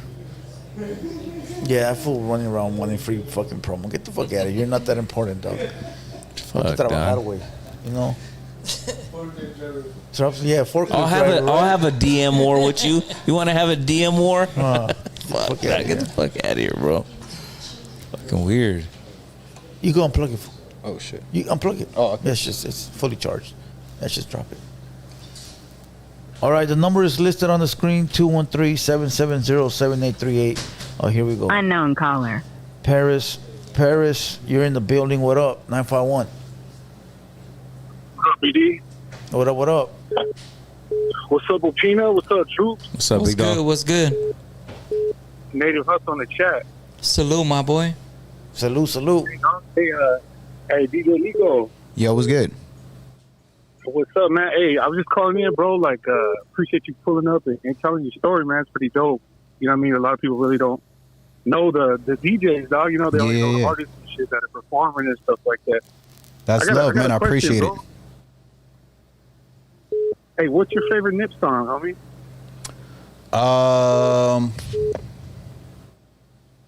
Damn, there's so many, bro. Rap Ninjas. That one's mine. Yeah. That one's hard, bro. You know what? You heard that one? Yeah, I think so. I got a chance to meet him twice. I met him at the Dub Show, and then he came out to the Riv. What was the second time? Most humble cat. Riverside. To the Riv. Okay.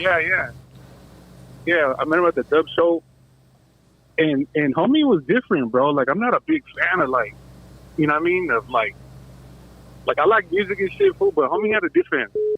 He was real humble, bro. Like, normal. Yeah. Like, nah, for sure. Shit, like normal shit. And that fool pretty much laid out the blueprint for me, dog. I started a business because of it, homie. Damn, that's crazy. Dog. Yeah. That fool gave me that, like, step-by-step book, bro. You listen to this fool's rhymes. Like, people, if they know, they know. You know what I mean? If you really rock with this. Yeah. He gave you that blueprint, bro. And man. That independent. I feel you all the way, bro. I feel you all the way because it was like you didn't only learn from the music, but from the interviews or anything that he did. Like he gave you so much game, bro. And then there's a reason why you can find a million quotes of him online. You feel me? So I feel you all the way on that. Yeah. Hey, but salute, man, and thank you for pulling up, bro, and telling us your story, doggy. Hell yeah, thank you, man. Thank you for calling too. Appreciate it. Appreciate you, bro. Yep. Salute Native Hustle. Native Hustle. 323, you're in the building. Yo, you know I wasn't lying, Blue Devil. Shut the fuck up. The same dude? Yeah, fool. You know what song I like is the Question freestyle by Nipsey. Question. Oh yeah, that's his time. Yeah, that one's hard. Yeah, I like the gangster shit. Yeah. You know, pumps you up. I don't give a fuck. Yeah, it pumps you the fuck up. And one of my favorite ones from Crenshaw mixtape was "I'll Get Right." Okay. Yeah. Unknown caller. 519, you're in the building. Hey, what's up, everybody? There's a homie checking in from right here from Wenatchee, Washington. I just had 2 questions for. Go for it. He can hear you. All right. Hey, Lico, thanks for coming through to the podcast. Thank you. As well. So I just wanted to ask you a quick question, or 2 quick questions, if you could. The first one is like, what kind of advice would you give like a new DJ that wants to go from an opener to big dog status? No, not big dog status. Just like freaking not prime time, but like prime time. Pretty much like just being an opener. Yeah. Like right now, I'm just an opener. Like what from the opening DJ to the headliner DJ, pretty much. Yeah, pretty much. Yeah. My bad. I was reading one of the comments. Don't get caught up in them, just bro, just keep working on your craft, bro. And then what you got to do, bro, to be honest, you got to get your foot in the door as much as you can, because a lot of these headlining DJs, bro, it's not so much the skills, but it's the connections that they make with these people. You feel me? So you got to be cool with the promoters. I don't know if are you talking more like a club DJ? Yeah, I've been noticing that like one of my friends is a really good promoter. He's from like pretty much from my neighborhood. And, so you got to get cool with the promoters, bro. Like you got to make good friends with the promoters, because what's gonna happen is a promoter is gonna have like 2 to 3 DJs that they're gonna keep booking all the time, and they're gonna book those DJs only. It don't matter how good you are, they're gonna always book their homies. So what you got to do is you got to become networking, and you got to get your foot in the door with some of these promoters, bro. Obviously working your skills and everything, but if you already got that, then all you need is the network, bro. And then once you get one of these promoters to hook you up, it's gonna be the connection, bro, that's gonna put you as a headliner DJ, not so much the talent. dope. That's what's up. Hopefully you can come to Washington one day. The homie just did the OGZ show right here in Tri-Cities, Washington. Those are the homies right there. But yeah, bro, thanks for coming online. Hopefully I can connect with you on a personal level. Yes, sir, man. Thank you for calling too. Shout out. For sure, my boy. Shout out. Appreciate you. Nice question. Yeah, great phone call. Good phone call. Oh yeah. Oh yeah. Not a net banger. Right? Yeah, it's weird. Fool, what the fuck? Lico's getting good calls. Yeah, but it's crazy, huh? Like, yeah. Fuck, dog. So I'm like, man, when did I wear a vest with no shirt? You came here, fool, and you. But I had a shirt. Did you? I can't remember. I had a shirt on. I can't remember. I didn't check you out. Like these weirdos do. Yeah, someone was checking me out and said I was wearing.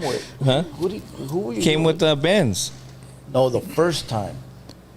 It says DJ Lico encouraged me to wear a vest with no shirt under. Flip. Yeah. I appreciate it. Unknown caller. Putting me on game. That's crazy. 562, you're in the building. I'm still in the chat. Y'all can't. Shut the fuck up. Damn, He said I'm still in the chat.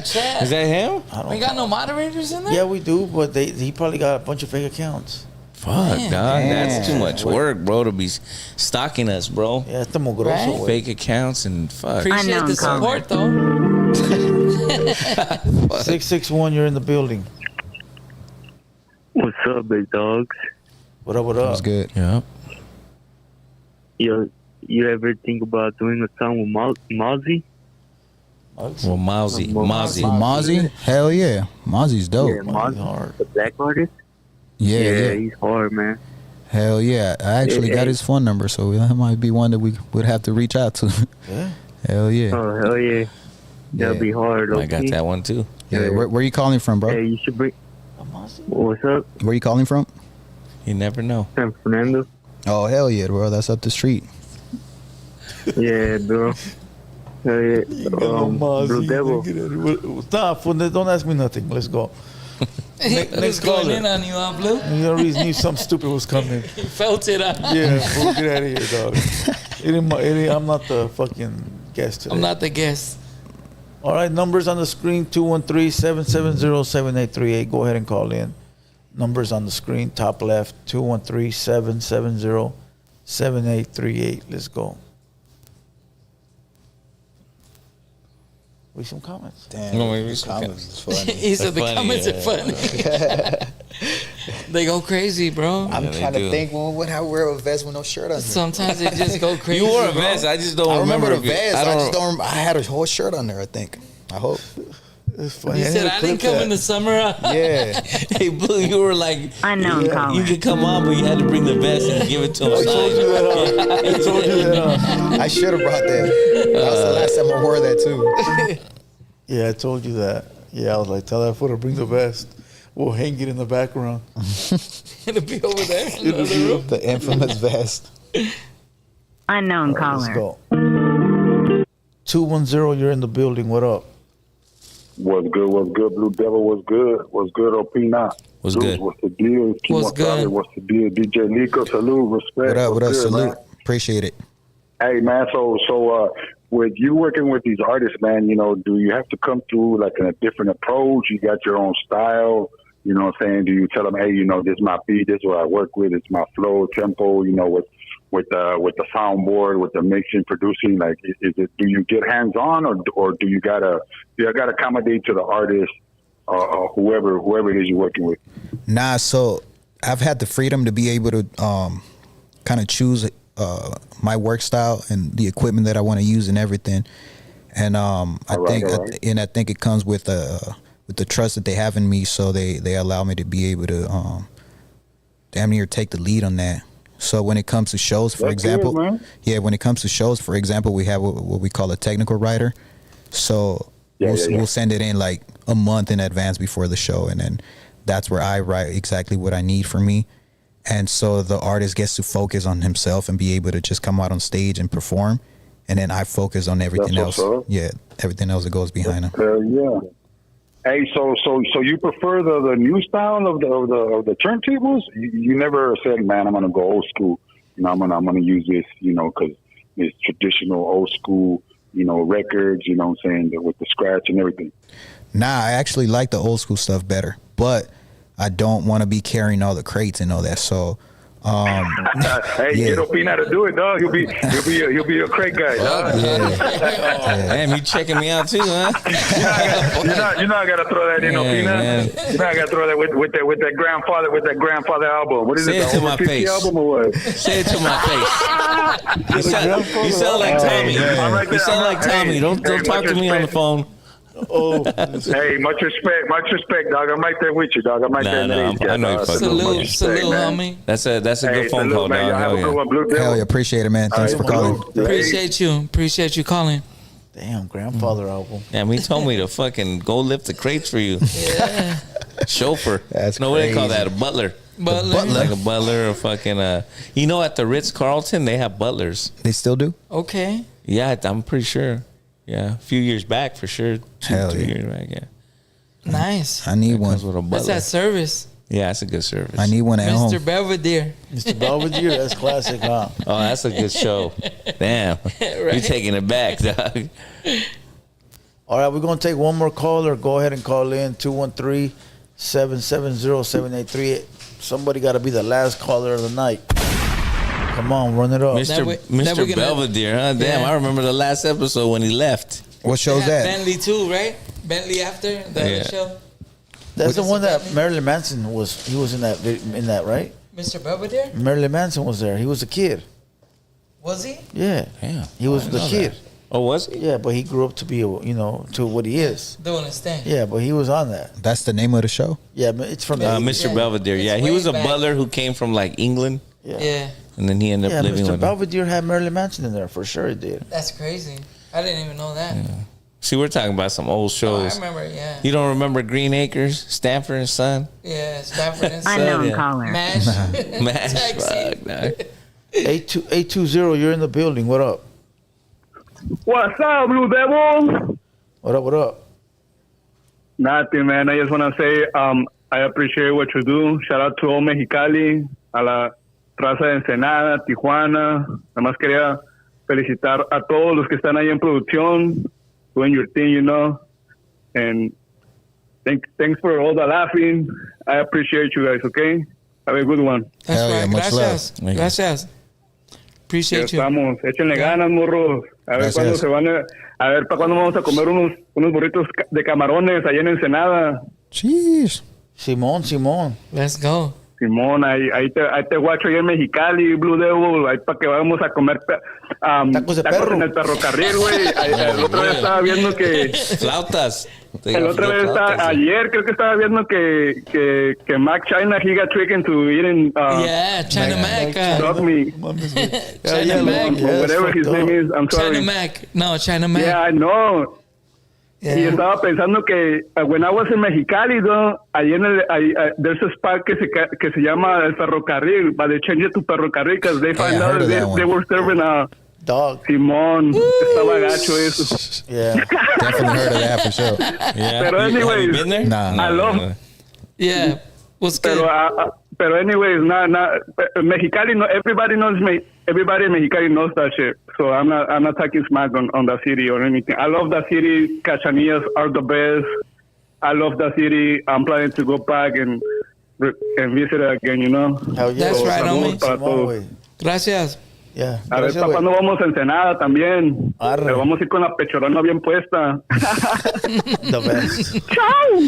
Saludos, que pasen buenas noches. Pasa buenas noches. Saludos desde Santa María, California. That's right, homie. Gracias. You know Spanish. Why the fuck was I trying to translate? Right? He said the best. He's in Santa Maria. He's in Santa Maria. Yeah. All right, that's it. No more phone He calls. said China Mac when he was eating the dog food. The dog food, yeah. It's crazy. Yeah, they got him. You saw that one? Nah. That shit was crazy, Yeah, bro. China Mac. I did see it, but I didn't see the video. I just saw the little. Then the YouTuber was like, "Look, the menu," and he looked at it. It says all dog meat. I would have just kept eating it, dog. Cause hell no. I got too much. Because it's just gonna give you Oscar, fool. Like knowing it. Yeah, that's crazy. Yeah, it's not. Even if it kind of tasted good, it'd be like, oh, hold up, that's what it is. Is it because we have them as pets, so it's kind of weird, huh? It just he said it tasted Because in funny. other countries they have cows as pets and they don't eat cows; they'll eat a dog. Yeah, but he- you know what I'm saying? You know, because we don't have them as pets. What if we had a cow in the backyard, and that was our friend every day. It'd be opposite. That's how they had the pig back in the day. Yeah, that's true. You know, you get what I'm saying? It's just a mental thing. No bacon for you. I can bring that bacon over here. I eat bacon, dog. I'll be at the button for that one. Bacon's bomb, dog. If you don't eat bacon, dog, you're not a real American. How are we gonna do that shit, Blue? At the end right now, yeah, at the end right now, if you want, if you bring it. Yeah, I got it. We're doing phone calls? Yeah, we're doing phone calls. You want to let the guest spin it, or are you going to spin it? Let the guest spin it. Yeah, that's cool. Yeah. Well, usually we do it's in your hands, Lico. Lico. No more. What's the raffle? We're giving out merch. We're giving out merch, yeah. Worth the merch. Headphones, fool. Headphones, yeah. So there you go. DJ Lico's going to spin it. You might have to hold the top while you spin, just in case. So it doesn't fall. There you go. It's going to be the winner right there. See who we got. Who's the winner?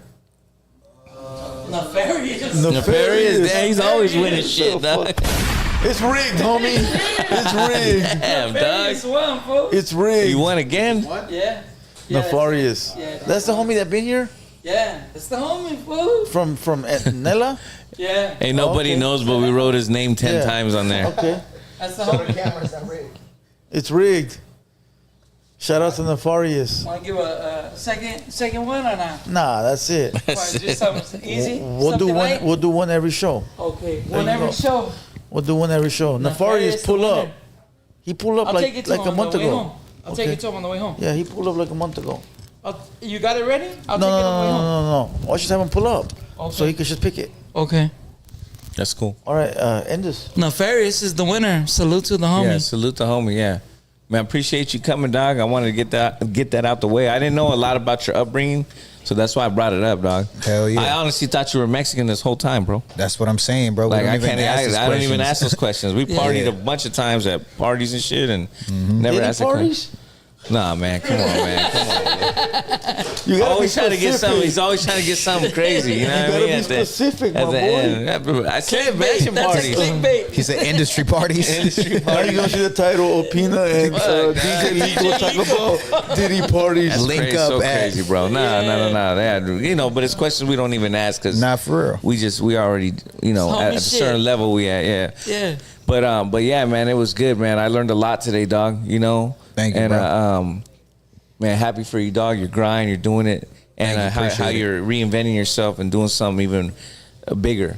You know what I'm saying? And you know how it is, bro. I don't know how DJing is, but I know how music is. So Yeah. I don't know which one's harder to you. You probably have your own opinion. Which one is harder for you? Definitely the artist one. The artist, okay, yeah. Because as a DJ, like the artist needs you, Right. but as an artist, like you on your own. It's a lot of egos. Yeah, that's true. Yeah. Yeah. Yeah. A lot. So, man, nothing but love and on your future ventures, dog. You Hell know, I yeah, think it's appreciate gonna it, bro. be dope. Yeah, I'll Yeah. be following you and looking at your shit, fool. Yeah. Thank you for Yeah. having me, dog. Hell yeah. You Droops? Yeah, good shit, homie. I appreciate you pulling up, man. For sure. It Appreciate was a it. good podcast. Hell for yeah. real. Yeah. Much love. Much love. Appreciate it. All right, Yeah. cool. When you do get to an album, I know you're gonna get there. Just hit us up, fool. Oh yeah. Hell yeah. Yeah. Come back. We'll spin it. Yeah. Yeah. Like I said, I'm gonna try to build up some type of momentum and then smack him with a little album. I got enough for like 3 albums, but Yeah. just want to make sure that This fool got 80 songs in the vault. I know. He just told me Don't know why. he got the Chris Brown one I'm too. cool. Well, what's up with you giving my secrets out, dog?